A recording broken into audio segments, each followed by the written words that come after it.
நாட்டில் நல்லவங்க ஒருத்தர் 2 பேர் இருக்கிறதுனால தாங்க மழையே பெய்யுது அப்படின்னு சொல்கிறது உண்டு. நல்லார் ஒருவர் உளரேல் அவர் பொருட்டு எல்லாருக்கும் பெய்யும் மழை. சில சமயம் ரொம்ப பேர் திடீர்னு நல்லவங்களாகிடுவாங்க போல இருக்கு. அதனால தான் விடாமல் பேய் மழையாக கொட்டி தீர்த்துடுது. எல்லாரும் நல்லவங்களாகிட்டா உலகமே தாங்காது போல இருக்க. அப்பப்போ ஒருத்தர் 2 பேர் நல்லவங்களாகணும். அப்போ தான் சீராக மழை பெய்யும். மாதத்துக்கு 3 பேர் நல்லவங்களானா மாதம் மும்மாரி பொழியும். இதெல்லாம் வேடிக்கை பேச்சு. இப்போ இதெல்லாம் ஒரு பக்கம் இருக்கட்டும். இப்போ விஷயத்துக்கு வருவோம். ஒரு கும்பலில் நல்லவன் யார் அப்படிங்கிறத எப்படி கண்டுபிடிக்கிறது? இதுக்கு ஒரு வேடிக்கை கதை உண்டு. என்னுடைய நண்பர் ஒருத்தருக்கு அவங்க பாட்டியம்மா சொன்ன கதையும் அது. அது என்ன கதைன்னா, ஒரு ஊரில் ஒரு சமயம் பலமான மழை பெய்ய ஆரம்பிச்சுட்டு தான். இடி மின்னல் ரொம்ப கடுமையாக இருந்திருக்குது. ஆரம்பித்த மழை வர வர கடுமையாக ஆகிட்டு இருக்குதே தவிர நிற்கிற பாடாக தெரியல. ஊர் ஜனங்கள்லாம் பார்த்தாங்க. இதுக்கு மேலேயும் வீட்டுக்குள்ளே இருந்தால் ஆபத்துங்கிறத புரிஞ்சுக்கிட்டாங்க. ஏன்னா வீடெல்லாம் இடிஞ்சி விழுந்துருமோங்கிற பயம். உடனே எல்லாரும் புறப்பட்டு ஊருக்கு பொதுவாக இருந்த ஒரு மண்டபத்தில் போய் தங்கிக்கிட்டாங்க. மின்னல் கடுமையாக இருந்தது. இடி எந்த நேரத்துலையும் விழலாம்ங்கிற நிலைமை. எப்போ விழலாம்னு பார்த்துக்கிட்டு இருக்குது. அந்த மண்டபத்தில் இருந்த ஜனங்கள் மனசுக்குள்ளே ஒரு பயம். நம்ம கூட்டத்தில் யாராவது ஒரு கெட்டவன் பாவம் பண்ணவன் இருந்தால் கூட இடி இந்த மண்டபத்தில் விழுந்துரும். அது எல்லாருக்கும் ஆபத்து அப்படின்னு நினச்சாங்க. சரி, இதுக்கு என்ன பண்ணலாம் அப்படின்னு யோசனை பண்ணாங்க. அந்த கூட்டத்தில் ஒரு பெரியவர் இருந்தார். அவர் ஒரு யோசனை சொன்னார். இதை பாருங்க, அதுக்கு ஒரு வழி இருக்குது. அதோ எதிர்த்தாப்புல கொஞ்சம் தூரத்தில் ஒரு உயரமாக மரம் ஒன்று இருக்குது பாருங்க. பொதுவாக இடி சுலபமாக விழறது அது மாதிரி உயரமான மரத்தில் தான். நம்ம கூட்டத்தில் இருக்கிறவங்க எல்லாரும் ஒவ்வொருத்தராக போய் அந்த மரத்தை தொட்டு விட்டு திரும்பி வந்துடணும். நம்மள பாவம் பண்ணவன் யாரோ அவன் அந்த மரத்தை தொடுற சமயத்தில் இடி விழுந்துடும். அவன் மட்டும் போயிடுவான். மண்டபத்தில் இருக்கிற நாமெல்லாம் பொழைச்சிக்கலாம் அப்படின்னு ஐடியா கொடுத்தார் அந்த பெரியவர். இது நல்ல யோசனையாக பட்டது. எல்லாரும் ஒத்துக்கிட்டாங்க. ஒவ்வொருத்தராக போய் அந்த மரத்தை தொட்டு விட்டு திரும்பி வந்தாங்க. இடி எதுவும் விழலை. இன்னமும் பாவம் பண்ண ஆசாமி அதை போய் தொடலை போல இருக்கு அப்படின்னு நினச்சிக்கிட்டாங்க. ஒவ்வொருத்தராக போகிறாங்க. எல்லாரும் போய் தொட்டு விட்டு வந்தாச்சு. இன்னும் ஒரே ஒரு ஆசாமி தான் பாக்கி. கடைசியாக இருந்த அந்த ஆள் பயந்துட்டான். இது வரைக்கும் இடி விழலைன்னா இப்போ என்ன அர்த்தம்? இப்போ நாம தான் பாக்கி, நாம தான் தப்பு பண்ண ஆள் போல இருக்கு அப்படின்னு நினச்சிட்டான். அதனால் துணிச்சலாக போய் தொடுறதுக்கு பயந்தான். தயங்கிக்கிட்டே இருந்தான். இருந்தாலும் மற்றவங்கள்லாம் சும்மா இருப்பாங்களா? கட்டாயப்படுத்தி கழுத்தை பிடிச்சி தள்ளாத குறையா அவனை தள்ளி விட்டாங்க. போய் தொட்டுட்டு வாடான்னு. அவன் நடுங்கிட்டே போய் அந்த மரத்தை தொட்டான். அதே வினாடி ஒரு பயங்கரமான மின்னல் இடி விழுந்துட்டுது.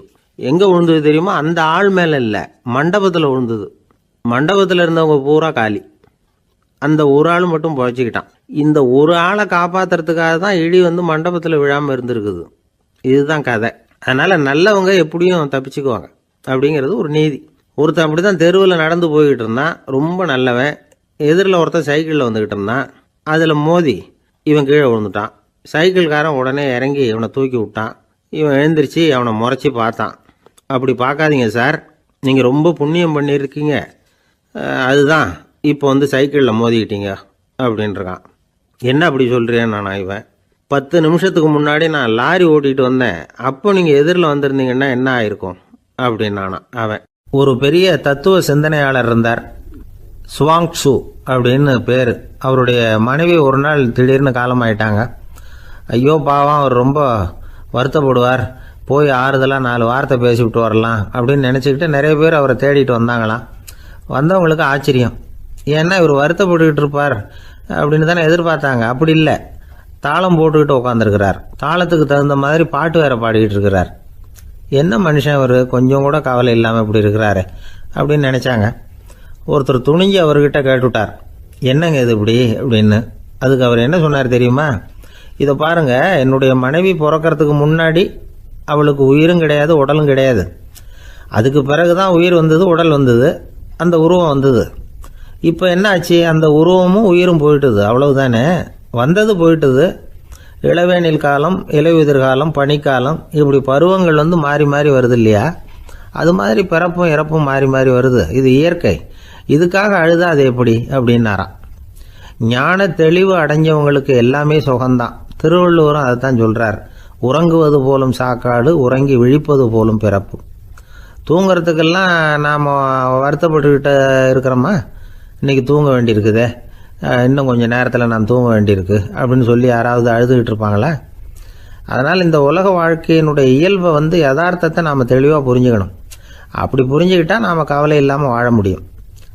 ஒரு வயசான தாத்தா பாட்டி 60 வருஷத்துக்கு முன்னாடி அவங்களுக்கு கல்யாணம் ஆச்சு, ஒன்றாவே வாழ்ந்தாங்க, ஒன்றாவே இறந்து போனாங்க. இப்போ அவங்க 2 பேரும் சொர்க்கத்துக்கு போய் சேர்ந்தாங்க. அங்கே எல்லா வசதியும் இருந்தது. ஒரு பெரிய பங்களாவே இவங்களுக்கு ஒதுக்கி கொடுத்தாங்களாம். இதுக்கு எவ்வளவு வாடகைன்னு கேட்டார் தாத்தா. வாடகையெல்லாம் கிடையாது, இலவசம் அப்படின்னார் அங்கே இருந்தவர். அந்த வீட்டுக்கு பின்னாடி ஒரு பெரிய புல்வெளி இருந்தது. இதில் விளையாட ஏதாவது கட்டணம் உண்டான்னு கேட்டிருக்கார் தாத்தா. அதெல்லாம் ஒன்றும் கிடையாது, பணம்லாம் கட்ட வேண்டியதில்லை அப்படின்னார் அவர்.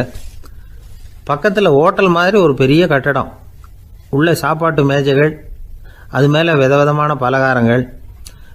சாப்பாட்டுக்கெல்லாம் எவ்வளவு அப்படின்னு விசாரிச்சாராம் தாத்தா.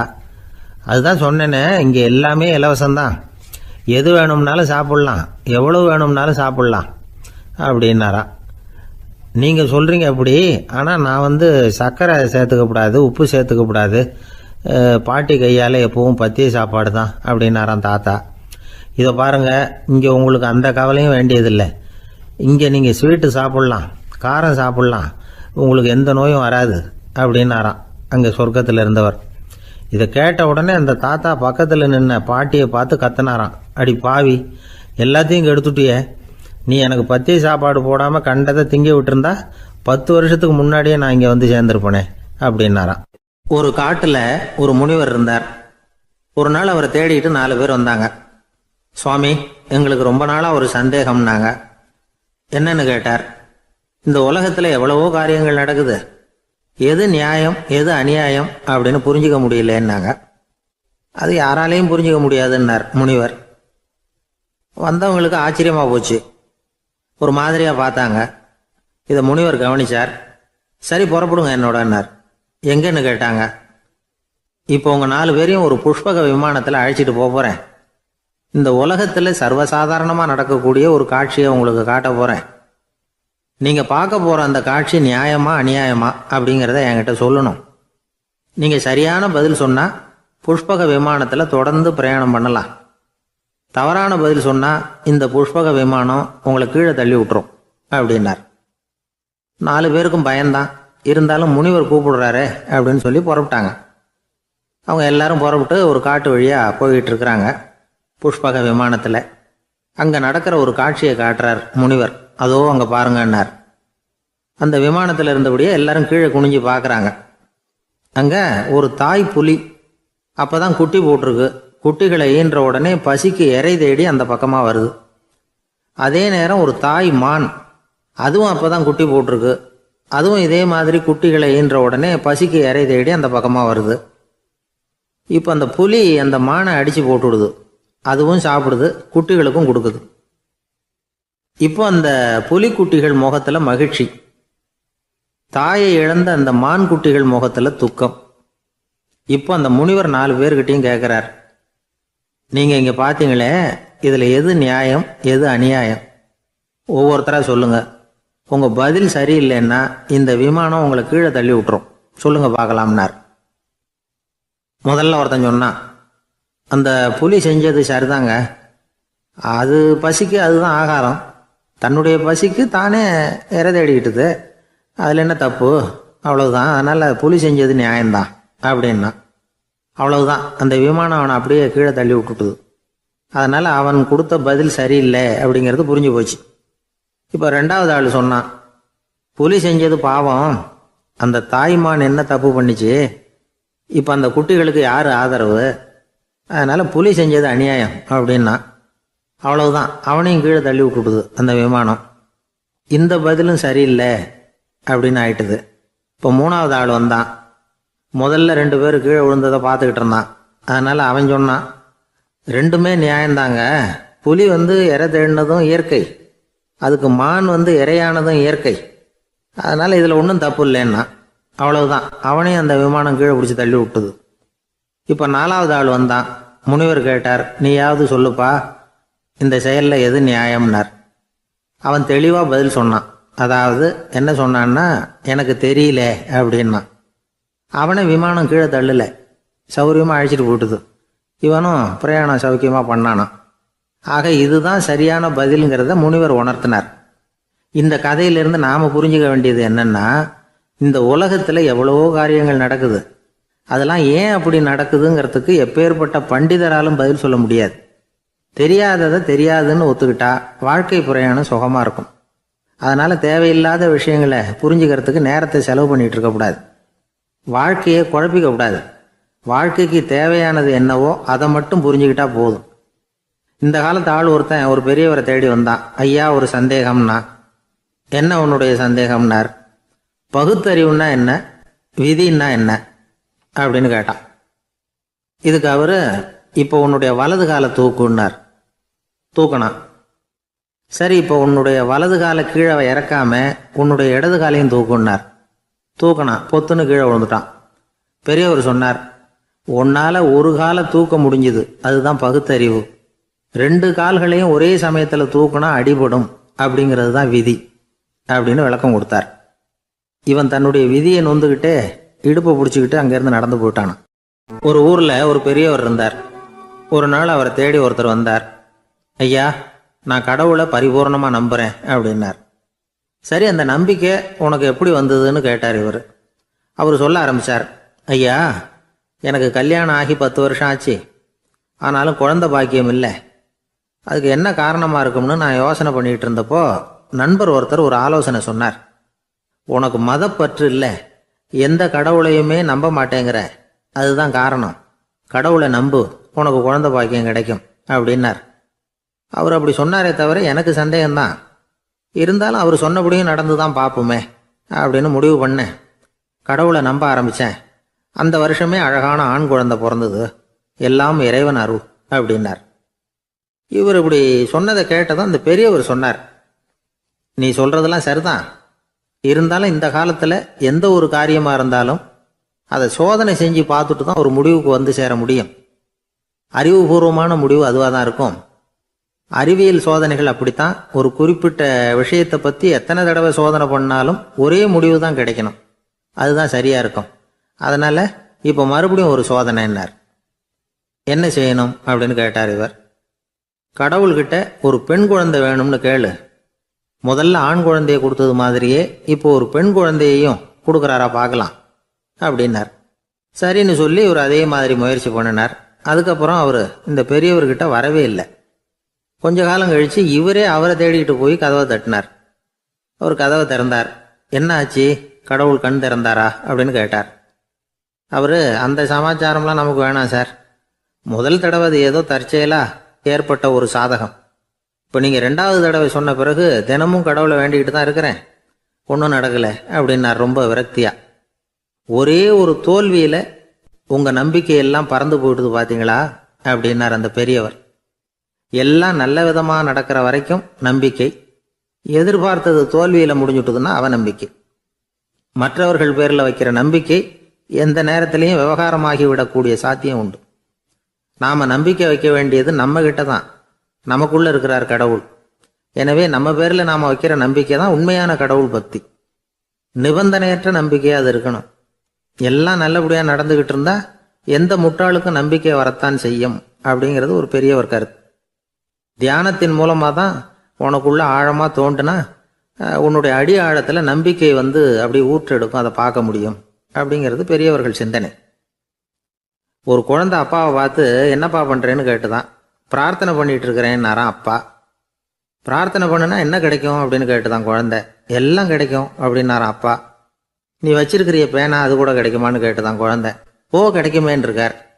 அப்படின்னா அந்த பேனாவை என்கிட்ட கொடுத்துரு, நீ பிரார்த்தனை பண்ணி வேற பேனா வாங்கிக்கோ அப்படின்னு தான் அந்த குழந்தை. ஒரு வயசான பாட்டியும் தாத்தாவும் ஒரு பூங்காவில் உட்காந்து பேசிக்கிட்டு இருக்கிறாங்க. அவங்களுக்கு கல்யாணம் ஆகி 53 வருஷம் ஆச்சு. பிள்ளைங்கள்லாம் படித்து பெரிய பெரிய வேலையில் இருக்கிறாங்க. பேரன் பேத்திகளும் நல்ல நிலைமையில் இருக்கிறாங்க. இந்த தாத்தாவும் பாட்டியும் சிரித்து பேசிக்கிட்டு இருந்ததை ஒரு பெரியவர் பார்த்தார். அவருக்கு ஆச்சரியமாக இருந்தது. இந்த வயசுலேயும் இவ்வளவு அந்யோன்யமாக இவங்க பேசிக்கிட்டு இருக்கிறாங்களே அப்படின்னு நினச்சார். சரி, நேரிலேயே கேட்டுருவோமே அப்படின்னு நினச்சிக்கிட்டு கிட்ட போனார். உங்கள் மன வாழ்க்கையின் வெற்றிக்கான ரகசியம் என்ன அப்படின்னு கேட்டார்.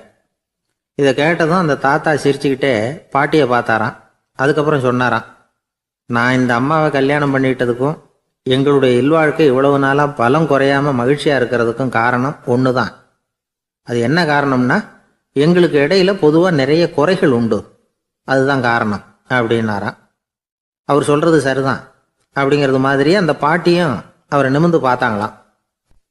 இந்த பெரியவர் மறுபடியும் அந்த பாட்டியை பார்த்து அதே கேள்வியை கேட்டிருக்கார். உங்களுடைய நீண்டகால மன வாழ்க்கைக்கு கிடைச்ச வெற்றி எதனாலேன்னு சொல்ல முடியுமா அப்படின்னு கேட்டாராம். அவங்களும் சிரிச்சுக்கிட்டே பதில் சொன்னாங்களாம். என்ன பதில் தெரியுமா? சில பேரை நாம குறிப்பிட்ட பண்புகளுக்காக நேசிக்கிறோம், வேற சிலரை நாம் அந்த பண்புகள் இல்லாத குறைகளுக்காகவே விரும்பி பழகிறோம் இல்லையா அப்படின்னு கேட்டுவிட்டு தலையை குனிஞ்சுக்கிட்டாங்களாம் அந்த பாட்டியம்மா. அவங்க அப்படி சொன்னதை கேட்டதும் இவருக்கு புதுசா ஞானம் பிறந்தது மாதிரி இருந்துதான். இதுதான் மனம் நிறைந்த மன வாழ்க்கை அப்படிங்கிறார் சுவாமி சின்மயானந்தர். பண்புகளை எப்படி நேசிக்க முடியுதோ அதே மாதிரி பண்புகள் இல்லாத குறைகளையும் நேசிக்க முடியும். மனசுதான் காரணம். ஒரு மேல்நாட்டு தம்பதி, அவங்களும் தாத்தா பாட்டி தான். அவங்க 2 பேரும் ஒரு பூங்காவில் உட்காந்து சிரிச்சு பேசிக்கிட்டு இருக்கிறாங்க. அதை ஒருத்தர் பார்த்தார். அவருக்கு ஆச்சரியம், இவ்வளவு காலம் ஆகி இந்த வயசுலயும் இப்படி அன்பா பேசிக்கிட்டு இருக்கிறாங்களே அப்படிங்கிற ஆச்சரியம். கிட்ட நெருங்கி போனாரு. கேட்டார், ஏன் தாத்தா உங்களுக்கு கல்யாணம் ஆகி எவ்வளவு வருஷம் ஆச்சுன்னார். 55 வருஷம் ஆச்சுன்னாராம் அவரு. இன்னமும் இவ்வளவு சந்தோஷமா இருக்கிறீங்களே, அதுக்கு என்ன காரணம்னு கேட்டிருக்கார். அதுக்கு என்ன காரணம்னா, இதுவரைக்கும் எங்களுக்குள்ள சண்டையே வந்ததில்லை அப்படின்னாராம். அது எப்படி முடியும்னு கேட்டிருக்கார் இவர் ஆச்சரியமா. அந்த தாத்தா சொல்ல ஆரம்பிச்சாராம், பாருப்பா, எங்களுக்கு கல்யாணம் ஆன புதுசுல நானும் என்னுடைய மனைவியும் ஒரு குதிரை மேலே ஏறி ஒரு காட்டு வழியா போய்கிட்டு இருந்தோம். கொஞ்ச தூரம் போனதும் அந்த குதிரை எடக்கு பண்ணிச்சு. நான் உடனே கீழே இறங்கி அந்த குதிரையை பார்த்து, இது உனக்கு முதல் தடவை அப்படின்னு மிரட்டெல்லாம் சொல்லிவிட்டு ஏறி உக்காந்தேன். மறுபடியும் போனோம். கொஞ்சம் தூரம் குதிரை நல்லபடியாக நடந்து போச்சு. மறுபடியும் எடக்கு பண்ண ஆரம்பிச்சுட்டுது. நான் கீழே இறங்கினேன். கையில் இருந்த சாட்டையால் ஓங்கி ஒரு அடி கொடுத்தேன். இது உனக்கு 2வது தடவை அப்படின்னு சொல்லிவிட்டு ஏறி உக்காந்தேன். மறுபடியும் குதிரை கொஞ்சம் தூரம் நல்ல விதமாக நடந்து போச்சு. அப்புறமும் எடக்கு பண்ண ஆரம்பிச்சுட்டுது. அந்த சமயத்தில் ஒரு ஆற்று பாலத்தை கடந்து போய்கிட்டு இருக்கிறோம். நான் கீழே இறங்கினேன். என்னுடைய மனைவியையும் கீழே இறங்க சொன்னேன். அந்த குதிரையை பிடிச்சி அப்படியே ஆற்றுல தள்ளி விட்டுட்டேன். தள்ளி விட்டுட்டு, இது உனக்கு கடைசி தடவை அப்படின்னு சொன்னேன். அதை பார்த்ததும் என் மனைவி பதறி போயிட்டாங்க. போய், ஐயோ பாவம், என்ன இப்படி பண்ணிவிட்டீங்க, உங்களுக்கு மனசுல கொஞ்சம் கூட இறக்கமே இல்லையா அப்படின்னாங்க. நான் மெதுவா இவங்க பக்கம் திரும்பி, இது உனக்கு முதல் தடவை அப்படின்னேன். அவ்வளவுதான்.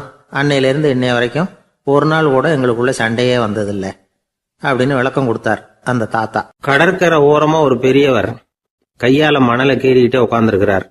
என்னத்தையும் தேடிட்டு இருக்கிறது மாதிரி தெரிஞ்சது. மெதுவா கிட்டத்துல போய், என்னத்தை தேடிட்டு இருக்கிறீங்க அப்படின்னு கேட்டோம். அவரு சாவகாசமா நிமிர்ந்து பார்த்து, நிம்மதியை தேடிட்டு இருக்கிறேன்னார். நாங்க ஒரு மாதிரி ஆயிட்டோம். இருந்தாலும் சமாளிச்சுக்கிட்டு, சார், மணல்ல கிழிஞ்சல் தான் கிடைக்கும், நிம்மதி கிடைக்காது அப்படின்னோம். சரி, இன்னைக்கு வசமா நம்ம கிட்ட ஒரு ஆள் மாட்டிக்கிட்டார் அப்படின்னு நினைச்சு அவர் பக்கமா போய் உட்காந்துக்கிட்டு கதை சொல்ல ஆரம்பிச்சிட்டோம். ஒரு பெரிய மன்னர் இருந்தார். அவருக்கு எல்லா வசதியும் இருந்தது. இருந்தாலும் ஒரே ஒரு குறை. அது என்னன்னா, நிம்மதி இல்லைங்கிற குறை. அரண்மனையில தினமும் கலை நிகழ்ச்சி, நாட்டியம் எல்லாம் நடந்துகிட்டு தான் இருந்தது. இருந்தாலும் நிம்மதி இல்லை. சரி, நிம்மதி எங்க கிடைக்கும் அப்படின்னு தேட ஆரம்பிச்சார். உடனே அதுக்கான முயற்சிகள்ல தீவிரமா இறங்கினார். நாட்டுல உள்ள தத்துவ மேதைகளை எல்லாம் கூப்பிட்டுட்டு வர சொன்னார். எல்லாரும் சேர்ந்தாங்க. அவங்கள பார்த்து, நிம்மதி எங்க இருக்குது அப்படின்னு விசாரிச்சார். அவங்களுக்கு அது தெரிஞ்சா ஏன் இப்படி ராஜா முன்னாடி நின்றுட்டு இருக்க போறாங்க? ராஜாவோட கேள்விக்கு ஒவ்வொருத்தரும் ஒவ்வொரு மாதிரி விளக்கம் கொடுக்க ஆரம்பிச்சிட்டாங்க. எந்த பதிலும் ராஜாவுக்கு திருப்தி அளிக்கக்கூடிய அளவுக்கு இல்லை. சரி, போயிட்டு வாங்கன்னு சொல்லி அவங்கள எல்லாம் அனுப்பி வச்சுட்டார். ஒரு நாள் அவர் மாளிகையில உப்பருகையில நின்றுட்டு இருக்கிறார். அந்த சமயத்துல தெருவுல ஒரு பிச்சைக்காரன் ரொம்ப உல்லாசமா பாட்டு பாடிக்கிட்டே போய்கிட்டு இருக்கிறான். குரல்ல ஒரு சந்தோஷம், நடையில ஒரு மிடுக்கு. அவன்கிட்ட கொஞ்சம் கூட கவலை இருக்கிறதா தெரியல. உடனே ராஜா அதை பார்த்தார். ஏவலாளிகளை கைதட்டி கூப்பிட்டார். உடனே ஓடி போய் அந்த பிச்சைக்காரனை இங்க அழைச்சிட்டு வாங்கன்னு உத்தரவு போட்டார். இவங்க உடனே ஓடி போய் அவனை கூப்பிட்டாங்க. அரண்மனைக்கு வாழ்ந்தாங்க. அவன் வரல. அரண்மனைக்குள்ள அடி எடுத்து வைக்க மாட்டேன்னு சொல்லிவிட்டான். ராஜா கிட்ட விஷயத்தை சொன்னாங்க. அவருக்கு ரொம்ப ஆச்சரியம், இப்படி ஒரு ஆள் இருக்கிறானா அப்படின்னு. சரி, அவன் என்னதான் சொல்றான் அப்படின்னு விசாரிச்சார். இவங்க மறுபடியும் தெருவுக்கு போய் கேட்டாங்க. என்ன பார்க்கணும்னா, ராஜா விருப்பப்பட்டாருன்னா அவரை வேணும்னா இங்க வர சொல்லுங்க அப்படின்னு சொல்லிவிட்டான். அதை ராஜா கிட்ட சொன்னாங்க. அவருக்கு கோபம் வரல.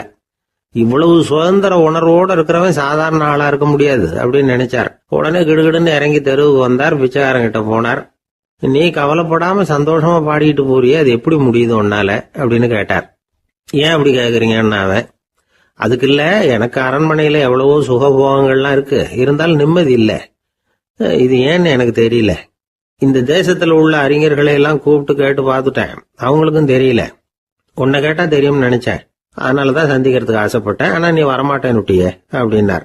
பிச்சைக்காரன் கடகடன்னு சிரிக்க ஆரம்பிச்சுட்டான். மகிழ்ச்சிக்கும் உங்களுக்கும் தடையா இருக்கிறது இந்த மாளிகை தான். இதை விட்டுட்டு வெளியில வந்துட்டா நிம்மதி தேடிட்டு வந்துரும்னா. நான் அரசன், எனக்குன்னு கடமைகள் இருக்கு, அதையெல்லாம் விட்டுட்டு எப்படி வர முடியும்னார் ராஜா. ரெண்டும் ஒரே நேரத்துல கிடைக்கணுங்கிறது முடியாத காரியம். உங்க சுகபோகத்துக்கு விலையாதான் உங்க நிம்மதியை கொடுத்துக்கிட்டு இருக்கிறீங்க. என்ன பாருங்க, என்கிட்ட எதுவும் இல்ல, அதனால எதுவும் போயிடுமோங்கிற பயமும் இல்ல, நிம்மதியா இருக்கிறேன் அப்படின்னா அவன். ராஜா உடனே சந்தோஷப்பட்டு தன்னுடைய மேலங்கியை எடுத்து அவனுக்கு பரிசா கொடுத்தாரான். அவன் சிரிச்சுக்கிட்டே அதை வாங்க மாட்டேன்னு விட்டானான். இதை நீங்க எனக்கு கொடுக்கறதுனால எந்த பயனும் இல்ல, அதே நேரத்துல அதை வாங்கிட்டேன்னா அடுத்த வினாடியிலிருந்து அதை எப்படி காப்பாத்துறதுங்கிற கவலை எனக்கு வந்து சேர்ந்துரும், அப்புறம் தூக்கம் வராது, நிம்மதி போயிடும் அப்படின்னானா. சொல்லிவிட்டு அவன் பாட்டுக்கு சந்தோஷமா பாடிக்கிட்டே போயிட்டான். நிம்மதி எங்க இருக்குங்கிறதையும் ராஜா தெரிஞ்சுக்கிட்டார். அந்த இடத்துக்கு தன்னால போக முடியாதுங்கிறதையும் அவர் புரிஞ்சுக்கிட்டார். இப்படி இந்த கதைய அந்த கடற்கரையில மணலை கீறிக்கிட்டே உட்கார்ந்துருந்தார அந்த பெரியவர்கிட்ட சொல்லி முடிச்சோம். அவர் முகத்துல ஒரு தெளிவு தெரிஞ்சது. எங்களை நிமிர்ந்து பார்த்தார். ரொம்ப நன்றிங்க, இப்ப எனக்கு தெரிஞ்சு போச்சு, நிம்மதி வேணும்னா அதுக்கு என்ன பண்ணணும்னு இப்ப நல்லா புரிஞ்சுக்கிட்டேன் அப்படின்னார். என்ன புரிஞ்சுக்கிட்டீங்கன்னு கேட்டோம். இனிமே இந்த பக்கம் வந்தா உங்க கண்ணுல படாத இடமா பார்த்து உட்காரணும்னு புரிஞ்சுக்கிட்டேன் அப்படின்னார். ஒரு ஊர்ல ஒரு ஆள் இருந்தான், தையல் கடை வச்சிருந்தான். அவங்கிட்ட ஒருத்தன் ஒரு சட்டை துணி எடுத்து கொடுத்து தைக்க சொல்லியிருந்தான்.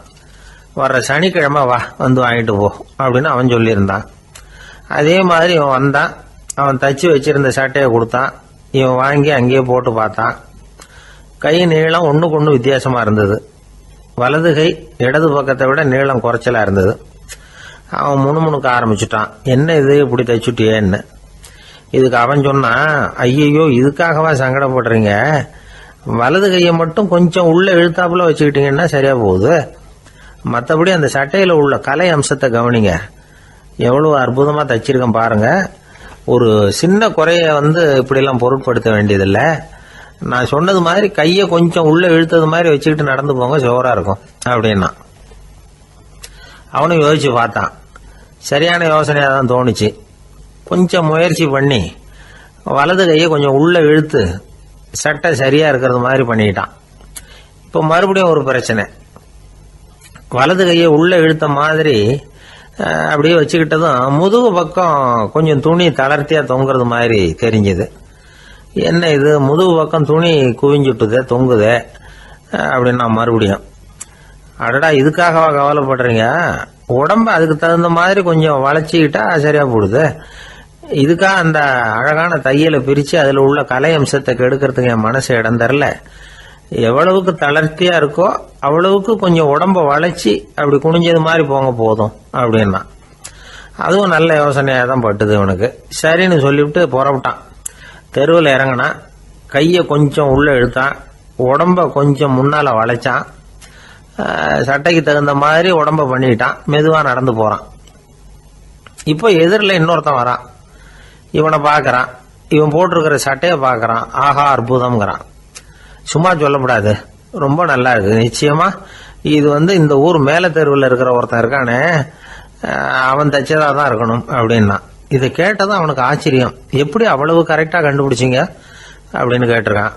இதுக்கு அந்த வழிபோகன்னு சொன்னானா, அவன் ரொம்ப கெட்டிக்காரன், உங்களை மாதிரி உடம்பும் கையும் வளைஞ்சு போன ஒரு ஆசாமிக்கு அவனை தவிர வேற யாராலேயும் இவ்வளவு பொருத்தமான ஒரு சட்டையை தைக்க முடியாது அப்படின்னானா. பாருங்க, அவனுக்காக இவன் அனுசரிக்க போய் இவனோட நிலைமை எப்படி ஆயிடுது பாருங்க. இதே மாதிரிதான் சில சடங்குகளும் சம்பிரதாயங்களும் நம்மளை கோமாளி ஆக்கி விட்டுரும். எதுவா இருந்தாலும் அதுல அறிவுபூர்வமான அணுகுமுறை அவசியம்.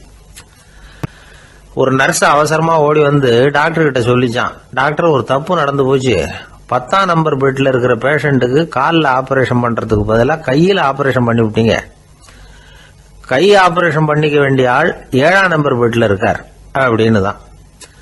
அதுக்கு இவர் பதட்டப்படாம சொன்னாராம், பரவாயில்ல, இவரை தூக்கி 7ஆம் நம்பர் பெட்ல போட்டுரு அப்படின்னாராம். தான் மட்டும் வாழ்ந்தா போதும் அப்படின்னு நினைக்கிறவங்க உண்டு. தானும் வாழணும், அடுத்தவங்களும் வாழணும் அப்படின்னு நினைக்கிறவங்களும் உண்டு. முதல்ல சொன்ன வகையை சேர்ந்த மனிதர்கள் எப்படி தெரியுமா? எப்படியாவது தான் மட்டும் வாழ்ந்தால் போதுங்கிற நினைப்பு தான் எப்பவும் அவங்களுக்கு இருக்கும். தங்களுடைய வளர்ச்சிக்கு எது தடையா இருந்தாலும் சரி, யார் தடையா இருந்தாலும் சரி, அதை அழிச்சுட்டு தான் மறுவேலை பார்ப்பாங்க. அவங்கெல்லாம் பாவ காரியங்களுக்கு தயங்குறதே இல்லை. அப்படிப்பட்ட வாழ்க்கை அவங்களுக்கே இடைஞ்சல அமைஞ்சு விடுறது உண்டு. அதை விளக்கறதுக்கு ஒரு கதையும் உண்டு. ஒரு ஊர்ல அப்படிப்பட்ட ஆள் ஒருத்தன் இருந்திருக்கான். நிறைய பாவங்களை செஞ்சவன். அதன் காரணமா நரகப்படுகொழியில விழுந்துட்டான். நரகப்படுகொழிங்கிறது ஒரு பெரிய கிணறு மாதிரி. ஏற்கனவே பாவம் செஞ்சவங்க நிறைய பேர் அதில் விழுந்து கிடக்குறாங்க. உள்ள ஏகப்பட்ட சத்தம், எல்லாம் அந்த பாவாத்மாக்கள் போடுற சத்தம். இப்போ விழுந்தானே, இவனும் சத்தம் போட்டான். இவன் போடுற சத்தம் கொஞ்சம் அதிகமா கேட்டுது. இந்த கிணத்துக்கு பக்கத்துல புத்தர் உட்கார்ந்துருக்கிறார். அவர் காதுல இவன் போடுற சத்தம் விழுந்தது. உடனே அந்த கிணத்தடிக்கு போனார். குனிஞ்சு பார்த்தார். சாமி, என்னை காப்பாத்துங்க அப்படின்னு கத்தனான் இவன். புத்தர் அவனை கொஞ்சம் கவனிச்சு பார்த்தார். மனித சமுதாயத்துக்கு அவன் என்னென்ன கெடுதல் பண்ணியிருக்கிறாங்கிற விவரம்லாம் அவர் மனக்கண்ணில் தெரிஞ்சது. அவருக்கு எல்லாம் புரிஞ்சு போச்சு. இருந்தாலும் அவனை காப்பாத்துறதுக்கு ஏதாவது வழி உண்டா அப்படின்னு யோசிச்சார். அவன் தன்னுடைய வாழ்நாளில் ஏதாவது நல்லது செஞ்சிருக்கானா அப்படின்னு பார்த்தார். ஒரே ஒரு சமயம் அவன் தன்னுடைய காலடியில மிதிபட இருந்த சிலந்தியை மிதிக்காமல் தாண்டி போயிருக்கிறான். இந்த ஒரு காரியத்துக்காக அவனை கரையேற்ற முடியுமா அப்படின்னு நினைச்சார். அவ்வளவுதான். உடனே அவர் கையில ஒரு சிலந்தி வந்து உட்காந்துதான். அதுகிட்ட இருந்து நூல் இழை வெளிவர ஆரம்பிச்சது. அந்த நூல் இழை கிணற்று ஆழம் வரைக்கும் அப்படியே நீண்டுகிட்டே போச்சான். புத்தர் பார்த்தார். இந்த நூலை பிடிச்சிக்கிட்டு மேலே ஏறி வா அப்படின்னார். என்னங்க சொல்றீங்க, இந்த சிலந்தி நூல் என்ன தாங்குமான்னு கத்தனான். எல்லாம் தாங்கும், அதை பிடிச்சிக்கிட்டு ஏறி வா அப்படின்னார். சந்தேகத்தோடவே அவன் அந்த நூல் இழைய பிடிச்சி இழுத்து பார்த்தா ரொம்ப வலுவா இருந்தது. அவனுக்கு ஆச்சரியம். அதை பிடிச்சிக்கிட்டே மெதுவா மேலே ஏறி வர ஆரம்பிச்சுட்டான். பாதி தூரம் ஏறி வந்திருப்பான். அப்போ அவன் காலுக்கு கீழே ஏதோ சத்தம். என்னன்னு குனிஞ்சு பார்க்கறான். கீழே கிடந்தவங்க சில பேரும் அந்த நூலை பிடிச்சி மேலே வந்துகிட்டு இருக்கிறாங்க. இவனுக்கு கோபம் வந்துட்டுது.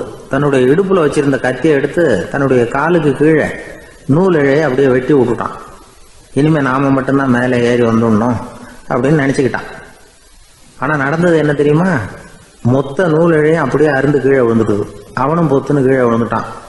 மறுபடியும் கத்த ஆரம்பிச்சுட்டான். ஏற்கனவே அவன் செஞ்சிருந்த ஒரு சிறு கருணை அந்த நூல் இழைக்கு உறுதியை கொடுத்தது. இப்போ அவன் செஞ்ச பாவம் அந்த நூல் இழைய வலுவிழக்க செஞ்சுட்டுது. அடுத்தவங்களும் வாழணுங்கிற எண்ணம் அவனுக்கு இருந்திருந்தா இப்போ அவனும் கரையேறி வந்திருப்பான், மற்றவங்களும் சௌக்கியமா வந்து சேர்ந்திருப்பாங்க. அதனால நாமும் வாழணும், அடுத்தவங்களும் வாழணும் அப்படின்னு நினைக்கிறவன் வாழ்க்கையில சீக்கிரம் முன்னுக்கு வந்துடுவான். ஒருத்தன் ஒரு டாக்டர் கிட்ட போனான். மருந்து வாங்கினான். வாங்கி கொண்டாந்து பேசாம வச்சுட்டான், சாப்பிடல. அப்புறம் எதுக்காகப்பா போய் அவர்கிட்ட மருந்து வாங்கினேன் அப்படின்னு கேட்டாங்க. டாக்டர் வாழணும் இல்லையா, அதனாலதான் அப்படின்னா. அவர் கொடுத்த மருந்தை நீ ஏன் சாப்பிடல அப்புறம் அப்படின்னு கேட்டாங்க. நான் வாழணும் இல்லையா, அதுக்காக தான் அப்படின்னா. ஒரு ஊர்ல ஒரு ஆள் இருந்தான். அவன் ஒரு நாள் கோயிலுக்கு போனான். கடவுள்கிட்ட வேண்டிக்கிட்டான், எனக்கு ஒரு 1,00,000 ரூபா நீ கொடுத்தா நான் உன் சன்னதியில் ஒரு தேங்காய் உடைக்கிறேன் அப்படின்னு வேண்டிக்கிட்டான். கடவுள் பார்த்தார். உடனே அவன் கண் முன்னாடி தோன்றினார். இந்தா நீ கேட்ட 1,00,000 ரூபாய் அப்படின்னு சொல்லி அவன் கையில் பணத்தை கொடுத்துட்டு மறைஞ்சிட்டார். இவனால் நம்பவே முடியல. இவ்வளவு சுலபமாக கிடைக்கும்னு தெரிஞ்சிருந்தா அனாவசியமாக ஒரு தேங்காய் உடைக்கிறேன்னு வேண்டியிருக்க வேண்டியது இல்லையே அப்படின்னு நினச்சான். இருந்தாலும் வேண்டுதலை நிறைவேற்ற வேண்டியது கடமை. அதுக்காக என்ன பண்ணான், பக்கத்தில் ஒரு கடைக்கு போனான். ஒரு தேங்காயை கையில் எடுத்தான். இது என்ன விலைன்னு கேட்டான். 5 ரூபான்னார் கடையில் இருந்தவர். அதிகமாக இருக்குதே விலைன்னா. அப்படின்னா ஒன்று செய்யுங்க, அடுத்த ஊருக்கு போங்க, அங்கே தென்னந்தோப்பு அதிகம், அதனால் அங்கே இதை விட குறைஞ்ச விலைக்கு கிடைக்கும் அப்படின்னார். சரின்னு அடுத்த ஊருக்கு கிளம்புனான். அங்கே போய் விசாரித்தான். ஒரு தேங்காய் 3 ரூபாய் விலைன்னாங்க. இதுவும் அதிகமாக தெரியுதேன்னா. அப்படின்னா ஒன்று செய்ய, அதோ அந்த ஆற்று ஓரமாக ஒரு தென்னை மரம் இருக்கு பார், அதில் நீயே ஏறி பறிச்சுக்கோ, ஒரு தேங்காய்க்கு 1 ரூபா கொடுத்தா போதும் அப்படின்னார் அந்த தோப்புக்கு சொந்தக்காரரு. இவனுக்கு மரம் ஏற தெரியாது. இருந்தாலும் ஆசை யாரை விட்டுது, விலை சல்லிசா இருக்குதே. ஆற்று ஓரம் போனால் தட்டு தடுமாறி அந்த மரத்தில் ஏறினா. அந்த தென்னை மரம் வளைஞ்சி ஆற்று பக்கம் போய் அப்புறம் நிமிர்ந்து இருந்தது. அதாவது மரத்தின் உச்சி சரியாக ஆற்றுக்கு நடுவில் இருந்தது. ஆற்றுல வெள்ளம் கரை புரண்டு ஓடிக்கிட்டு இருக்கு. இவன் கடவுள் கொடுத்த 1,00,000 ரூபாயை மடியில் வச்சு இறுக்கி கட்டிக்கிட்டான். உச்சிக்கு போய் காய் பறிக்கிற சமயத்தில் காற்றும் மழையும் பலமாக கலந்து அடிக்க ஆரம்பிச்சுட்டுது. கால் வழுக்கி விட்டுட்டுது. இவன் சடார்னு ஒரு தென்னை மட்டையை பிடிச்சிக்கிட்டு தொங்க ஆரம்பிச்சிட்டான். கீழே பயங்கரமான வெள்ளம். மடியில் 1,00,000 ரூபா பணம். என்ன செய்கிறதுன்னு தவிக்கிறான். இந்த சமயம் கரையில் ஒரு யானைப்பாகன் யானையை குளிப்பாட்டிக்கிட்டு இருக்கிறான். அது அவன் கண்ணில் பட்டுது. ஐயா ஒரு உதவின்னு கத்துனான். அவன் என்ன செய்யணும்னு கேட்டான். உன் யானையை மெதுவாக இங்கே அழைச்சிட்டு வா, எனக்கு நேராக கீழே நிறுத்து, என் காலை பிடிச்சி மெதுவாக கீழே இறக்கி விட்டுரு, என் மடியில் இருக்கிற பணத்தில் உனக்கு 10,000 ரூபா தரேன் அப்படின்னா. அவன் பார்த்தான். காலை கையை பிடிச்சா கூட எவனும் இந்த காலத்தில் 10 ரூபாய்க்கு மேலே தரமாட்டேங்கிறான். இவன் காலை பிடிச்சா 10,000 தர்றேங்கிறான் அப்படின்னு யோசனை பண்ணான். உடனே யானையை கொண்டுட்டு போனான். அவனுக்கு நேராக கீழே நிறுத்தினான். அவன் காலை பிடிச்சான். அவ்வளவுதான். அந்த நேரம் பார்த்து யானை மெதுவாக நடந்து அப்பால் போட்டுது. இப்போ யானைப்பாகன் அவன் காலை கெட்டியாக பிடிச்சிக்கிட்டு தொங்குறான். பரிதாபமாக மேலே பார்க்குறான். அவன் மட்டையை பிடிச்சிக்கிட்டு தொங்குறான். இப்போ யானைப்பாகன் சொல்கிறான், தம்பி மட்டையை விட்டுறாத, கெட்டியாக பிடிச்சிக்கோ, நான் உனக்கு 10,000 ரூபா தரேன், இதோ மடியில் தான் வச்சுருக்கேன்னா. மேலே தொங்குறவனுக்கு இந்த நிலைமையிலேயும் ஒரு சந்தோஷம், மேற்கொண்டு ஒரு 10,000 ரூபா நமக்கு கிடைக்கும் போல இருக்கே அப்படின்னு. இந்த சமயத்தில் ஒருத்தன் ஒட்டகத்தை ஓட்டிகிட்டு வந்தான் அந்த பக்கமாக குளிப்பாட்டுறதுக்கு. யானைப்பாகன் பார்த்துட்டான். ஐயா ஒட்டகக்காரரே, அதை இங்கே கொண்டுட்டு வா, எங்கள் காலை பிடிச்சி பத்திரமா இறக்கி விடு, நாங்கள் பணம் கொடுக்குறோம்னா. அவனும் பணத்துக்கு ஆசைப்பட்டு வந்தான். அவன் காலை பிடிக்கிற சமயம் ஒட்டகமும் நழுவி போட்டுது. இப்போ 3 பேருமே வரிசையாக தொங்குறாங்க. ஒட்டகக்காரன் கத்துறான், தம்பி மட்டையை விட்டுறாத, கெட்டியாக பிடிச்சிக்கோ, நான் என் மடியில் இருக்கிற 5,000 உனக்கு தந்துடுறேன்னா. மேலே தொங்குறவனுக்கு இன்னமும் சந்தோஷம், இவனும் பணம் தர்றேங்கிறான் அப்படின்னா இன்றைக்கி நமக்கு மொத்த பண வரவு எவ்வளவு அப்படின்னு ஒவ்வொன்றா கூட்டி பார்க்க ஆரம்பித்தான்.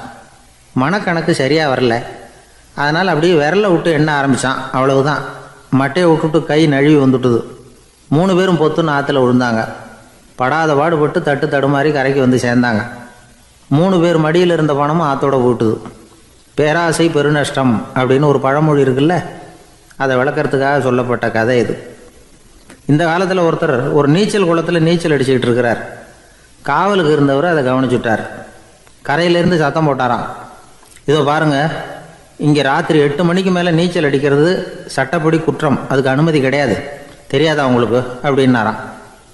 இதுக்கு அவர், ஐயையோ நான் நீச்சல் அடிக்க வந்தவன் இல்லைங்க, சும்மா சுற்றி பார்க்க வந்தவன், தடுமாறி குளத்தில் விழுந்துட்டேன், நீச்சல் தெரியாது, அதனால் தத்தளிச்சுக்கிட்டு இருக்கிறேன் அப்படின்னு கத்துனாராம். கரையில் இருந்தவர் பார்த்தார். ஓ அப்படின்னா சரி, அதுக்கு ஒன்றும் தடை இல்லை அப்படின்னு சொல்லிவிட்டு அவர் பாட்டு நடந்து போயிட்டாராம். அசோக மன்னர் வந்துகிட்டு இருக்கார். அவருடைய ஆலோசகர்கள் எல்லாம் பக்கத்தில் வந்துகிட்டு இருக்கிறாங்க. அந்த சமயத்தில் எதிரில் ஒரு புத்த பிக்ஷு வர்றார். அசோகர் பார்க்கிறார். ஓடி போய் அவர் காலில் விழுந்து வணங்குறார். அசோக மன்னரின் தலை அந்த புத்த துறவியின் பாதத்தில் பட்டுக்கிட்டு இருக்கு. பக்கத்தில் நின்றுகிட்டு இருந்த அமைச்சருக்கு இது ரொம்ப சங்கடமா போச்சு. ரொம்ப வருத்தப்பட்டார். நம்ம அசோக சக்கரவர்த்தி எப்பேற்பட்டவர், அவரோட தலை ஒரு சன்னியாசியின் பாதத்தில் படுறதா அப்படின்னு நினைச்சு ரொம்ப கவலைப்பட்டார். அரண்மனைக்கு திரும்பினதும் அமைச்சர் மெதுவாக ஆரம்பிச்சார். அரசே, எனக்கு ரொம்ப வருத்தமா இருக்குது அப்படின்னார். எதுக்குன்னார் மன்னர். அசோக சக்கரவர்த்தியின் தலை, அதாவது அந்த சிரம் ரொம்ப மதிப்புமிக்க ஒன்று, அது ஒரு சன்னியாசியின் காலில் படலாமா அப்படின்னார். அசோகர் பதில் சொல்லல, சிரிச்சார், போயிட்டார்.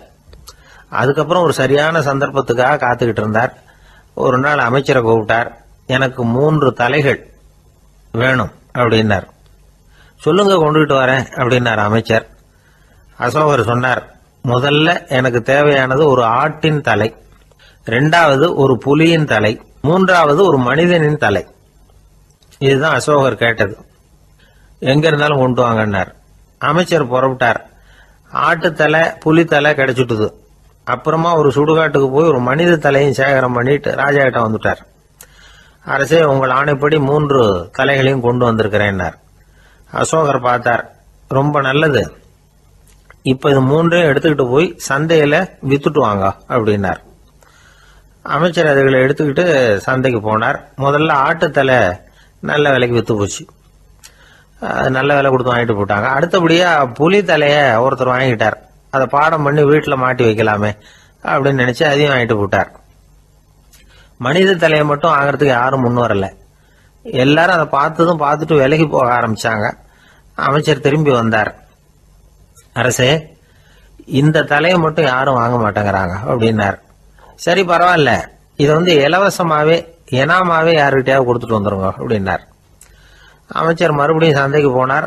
இதை இலவசமா தரேன், இதை வாங்கிக்கோங்க அப்படின்னார். அப்பவும் அதை யாரும் வாங்கிக்கிறதுக்கு தயாரா இல்லை. மறுபடியும் திரும்பி வந்து மன்னர்கிட்ட விவரத்தை சொன்னார். இப்போ மன்னர் சொல்றார், அமைச்சரே, உயிர் இருக்கிற வரைக்கும் தான் இந்த தலைக்கு மதிப்பு. ஜீவன் போனதுக்கு அப்புறம் அதோட மதிப்பும் போயிடுது. அதனால மதிப்பு இருக்கும் பொழுதே பெரியவர்கள் பாதம் பணிந்து அந்த புனிதத்தை பெற்றுக்கொள்ளணும் அப்படின்னார். பணிவுங்கிறது வேற, அடிமைத்தனம்ங்கிறது வேற. பெரியவர்களை பணிவது நமக்கு பெருமை தரக்கூடிய விஷயம். இதை மனசுல வச்சுக்கிட்டு எப்போ காலில் விழணும், எப்போ காலில் விழக்கூடாது அப்படிங்கிறத முடிவு பண்ணிக்கணும். ஒரு சாதாரண ஆள் நடந்து வந்துகிட்டு இருந்தார். எதிரில் வந்த ஒரு பெரிய மனுஷன் ஓடி போய் அவர் காலில் விழுந்து தன்னுடைய தலையை அவர் பாதத்தில் கொண்டு போய் வச்சார். கொஞ்ச நேரம் கழிச்சு எழுந்திரிச்சு வந்துட்டார். வந்த பிறகு இவரை கேட்டேன், ஏன் திடீர்னு ஓடி போய் அந்த ஆளு காலில் விழுந்தீங்க அப்படின்னு. அவர் போட்டிருக்கிறது என்னோட காணாம போன செருப்பான்னு கண்டுபிடிக்கிறதுக்காக அப்படி விழுந்தேன் அப்படின்னார். ஒரு ஊர்ல ஒரு பெரியவர் இருந்தார். அவர் ஒரு குரு. அவர் தொடர்ந்து தியான கூட்டங்கள் நடத்துவார். அந்த கூட்டத்தில் கலந்துக்கிறதுக்காக பல ஊர்கள்ல இருந்து சீடர்கள் நிறைய பேர் வருவாங்க போவாங்க. ஒரு நாள் அங்கே கூட்டம் நடந்துகிட்டு இருக்குது. அந்த சமயத்தில் சீடர்களில் ஒருத்தன் என்னத்தையே திருடி விட்டான். மற்ற சீடர்கள் அதை கவனிச்சுட்டாங்க. இவன் ஆப்பிட்டுக்கிட்டான். கூட்டம் முடிஞ்ச பிற்பாடு இவன் திருடின விஷயத்த அந்த பெரியவர்கிட்ட போய் சொன்னாங்களாம். அவர் கவனத்துக்கு கொண்டுகிட்டு போனாங்க. ஆனால் அவர் இதை காதிலே போட்டுக்கல, கண்டுக்கவே இல்லை. போய் சொன்ன சீடர்களுக்கெல்லாம் ஏமாத்தமாக போயிட்டுது. என்ன இது, இவ்வளவு தூரம் நாம் கண்டுபிடிச்சி போய் சொல்கிறோம், அவர் கண்டுக்கவே மாட்டேங்கிறாரே அப்படின்னு ஒரு மாதிரி ஆகிட்டாங்க. இருந்தாலும் அதை பற்றி ஒன்றுமே சொல்லிக்கல, பேசாமல் இருந்துட்டாங்க. கொஞ்ச நாள் ஆச்சு. அதே ஆள் மறுபடியும் ஒரு திருட்டில் மாட்டிக்கிட்டான். சீடர்கள் மறுபடியும் அந்த குரு கிட்ட விஷயத்த சொன்னாங்க. அவர் அப்பவும் வழக்கம் போல சும்மாவே இருந்துட்டார். இவர் இப்படி இருக்கிறத பார்த்ததும் அந்த சீடர்களுக்கு கோபம் வந்துட்டுது. உடனே அந்த சீடர்கள்லாம் ஒன்று கூடி பேசினாங்களாம். எல்லாருமா சேர்ந்து ஒரு விண்ணப்பம் தயார் பண்ணாங்க. அதை குருநாதர்கிட்ட கொண்டுட்டு போய் கொடுத்தாங்க. அந்த விண்ணப்பத்தில் இவங்க என்ன எழுதியிருக்கிறாங்க தெரியுமா? குருநாதர் அவர்களே, உடனே திருடனவன் மீது சட்ட நடவடிக்கை எடுக்கணும். நீங்கள் அப்படி அவனை இங்கே சேர்க்கக்கூடாது. நீங்கள் சேர்த்தீங்கன்னா நாங்கள் இங்கே இருக்கிறத பற்றி யோசிக்க ஆரம்பிச்சிருவோம். அவனை இந்த மடத்தை விட்டே துரத்தி பண்ணணும். நீங்கள் அவனை வெளியில் அனுப்புங்க, இல்லைன்னா நாங்கள் அத்தனை பேரும் வெளியில் போயிடுறோம். இப்படி தான் அந்த விண்ணப்பத்தில் எழுதியிருக்கிறாங்க. குரு அந்த விண்ணப்பத்தை வாங்கி படித்து பார்த்தார். அதுக்கப்புறம் அதை எழுதின அத்தனை பேரையும் கூப்பிட்டாரு. எல்லாரும் இப்படி வாங்கன்னாரு. வந்தாங்க. இப்படி என் எதிரில் உட்காருங்கன்னார். உட்காந்தாங்க. அப்புறம் சொன்னார், இதை பாருப்பா, நீங்கள் எல்லாரும் புத்திசாலிகள். உங்களுக்கு எது நல்லது எது கெட்டதுங்கிறது நல்லா தெரியும். நீங்கள் மேற்கொண்டு ஏதாவது படிக்கணும்னு நினச்சா வேறு எங்கே வேணும்னாலும் போகலாம். அதுக்கு நான் தடை சொல்ல மாட்டேன். ஆனால் உங்களால் குற்றம் சாட்டப்பட்ட அவன் இருக்கானே, அவன் எப்படின்னா அவனுக்கு எது நல்லது எது கெட்டதுங்கிறதெல்லாம் தெரியாது. அதனால தான் திருடுறான். நீங்கள் சொல்கிறது மாதிரி அவனை அடித்து துரத்தி போடுறோம்னு வச்சுக்கோங்க, அவனுக்கு எப்படி நல்லது கெட்டது தெரியும்? அவனுக்கு அதை யார் சொல்லி கொடுக்கறது? அதனால் இங்கேயே இருக்கட்டும், அதுதான் சரி. இதுக்காக நீங்கள் எல்லாரும் என்னை விட்டுட்டு போனாலும் சரி, அவனை நான் விரட்ட மாட்டேன் அப்படின்னு விட்டாரான். இவ்வளவையும் திருடனை அந்த சீடன் கேட்டுக்கிட்டே இருந்திருக்கான். அவன் கண்களில் கண்ணீர். அப்படியே எழுந்திரிச்சு வந்தான். குரு காலில் விழுந்தான். அவன் கண்ணீரில் அவனது தீமை கழுவப்பட்டது அப்படிம்பாங்க. அதாவது சீடர்களுக்கு அந்த குருவோட பெருமை அப்போ தான் புரிஞ்சுதான். ஒரு நல்ல ஆசிரியர் இருக்காருன்னு வச்சுக்கோங்க, நல்லா படிக்கிற பையனுக்கு தான் பாடம் சொல்லி கொடுப்பேன்னா அது என்ன பெரிய விஷயமா? மோசமாக படிக்கிறவனையும் மாற்றி காட்டுறேங்கிறது தான் பெருமை. இந்த காலத்து குரு ஒருத்தர் ஒரு ஆசிரமம் வச்சு நடத்திட்டு வந்தார். நிறைய பேர் தினம் வருவாங்க போவாங்க. ஒரு நாள் ஒருத்தன் வந்தான். அந்த குரு முன்னாடி போய் நின்னான். ஐயா, என்ன உங்கள் சீடனாக ஏற்றுக்கணும்னா. அந்த குரு நிமிர்ந்து பார்த்தார். உன்னுடைய நோக்கம் என்னன்னு கேட்டார். ஐயா, உங்ககிட்ட கொஞ்ச நாள் இருந்தேன்னா நல்ல பழக்க வழக்கங்களை கற்றுக்கலாம், அதுக்கப்புறம் வெளியில் போய் ஒரு நல்ல தொழில் தொடங்கி வாழ்க்கையில் முன்னுக்கு வரணுங்கிறது தான் என்னோட நோக்கம் அப்படின்னா. நீ சொல்கிறது சரி, ஆனால் உன்னால் இங்கே நல்ல பழக்க வழக்கங்களை கற்றுக்க முடியலேன்னு வச்சுக்கோ, அப்போ என்ன பண்ணுவேன் அப்படின்னு கேட்டார் அவர்.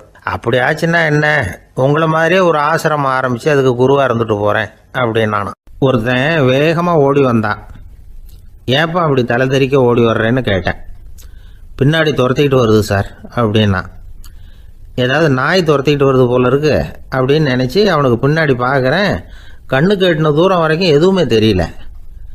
ஏன்பா எதுவும் ஒன்றை துரத்துறது மாதிரி தெரியலையே என்ன, நல்லா பாருங்கள் சார் அப்படின்னா.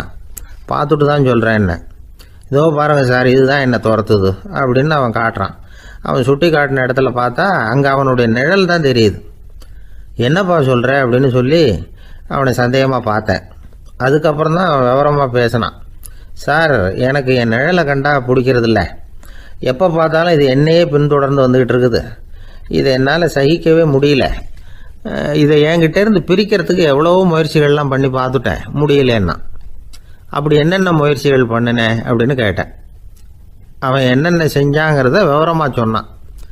அவன் என்ன பண்ணியிருக்கிறான், ஒரு பெரிய குழியை தோண்டி அதில் தன்னுடைய நிழலை புதைச்சிருவோம் அப்படின்னு முடிவு பண்ணிட்டு மண்வெட்டி எடுத்துக்கிட்டு தோட்டத்து பக்கம் போயிருக்கான்.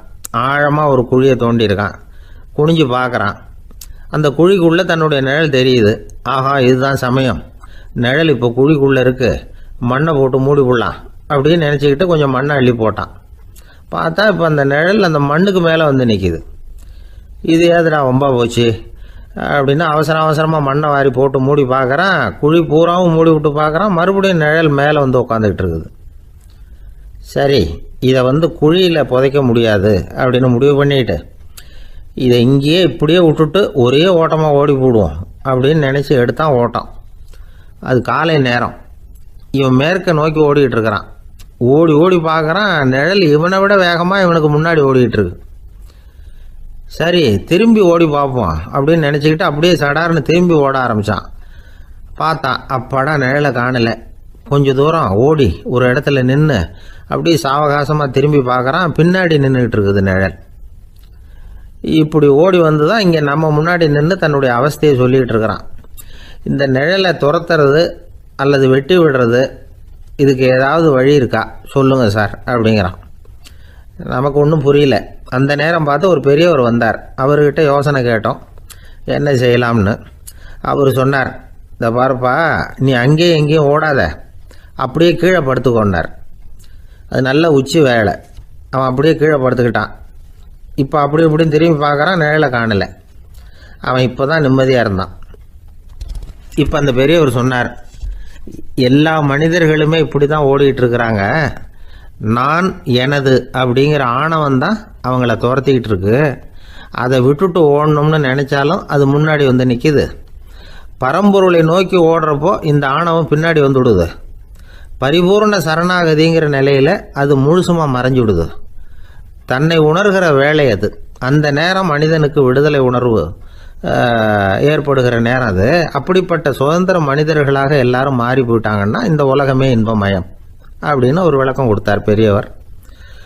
நம்மால் ஒருத்தர் வேகமாக ஓடி வந்துக்கிட்டு இருந்தான். ஏன்டா அப்படி ஓடி வர்ற அப்படின்னு கேட்டார் எதிரில் வந்தவர். ஆசை துரத்துது, அதுதான் ஓடி வர்றேன்னா. உனக்கு என்ன ஆசைன்னு கேட்டார். எனக்கு ஒன்றும் ஆசை இல்லைங்க, என்னை எப்படியாவது பிடிச்சுடணும்னு போலீஸ்காரங்களுக்கு ஆசை. அந்த ஆசை இப்போ என்னை துரத்தி பின்னாடி வந்துக்கிட்டு இருக்குது. அதுதான் தப்பிச்சு வந்துக்கிட்டு இருக்கிறேன். குறுக்க நிற்காதீங்க சார், வழியை விடுங்க அப்படின்னு சொல்லிவிட்டு வேகமாக ஓடி மறைஞ்சான். ஜப்பானில் உள்ள ஒரு புத்த விகாரை. அங்கே ஒரு வயசான பௌத்த குரு தங்கியிருக்கிறார்.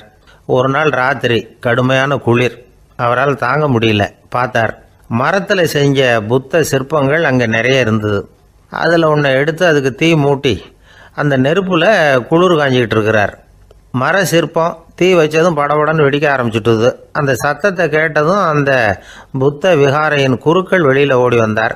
இவர் ஆனந்தமாக குளிர் காஞ்சிக்கிட்டு இருக்கிறார். அவரால் பொறுத்துக்க முடியல. தெருவில் தெரிஞ்சுக்கிட்டு இருந்த அந்த பெரியவரை இங்கே தங்க அனுமதித்ததே அவர் தான். இவர் இப்படி பண்ணுறாருன்னு நினச்சிக்கிட்டே அவரை கோபமாக பார்த்தார். ஏன் இப்படி கோபமாக பார்க்குறீங்க, இப்படி உட்காருங்க அப்படிங்கிறாரு இவர்.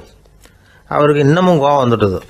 எங்கள் கடவுளை எரிச்சுட்டீங்களே அப்படின்னு சத்தம் போட்டாராம்.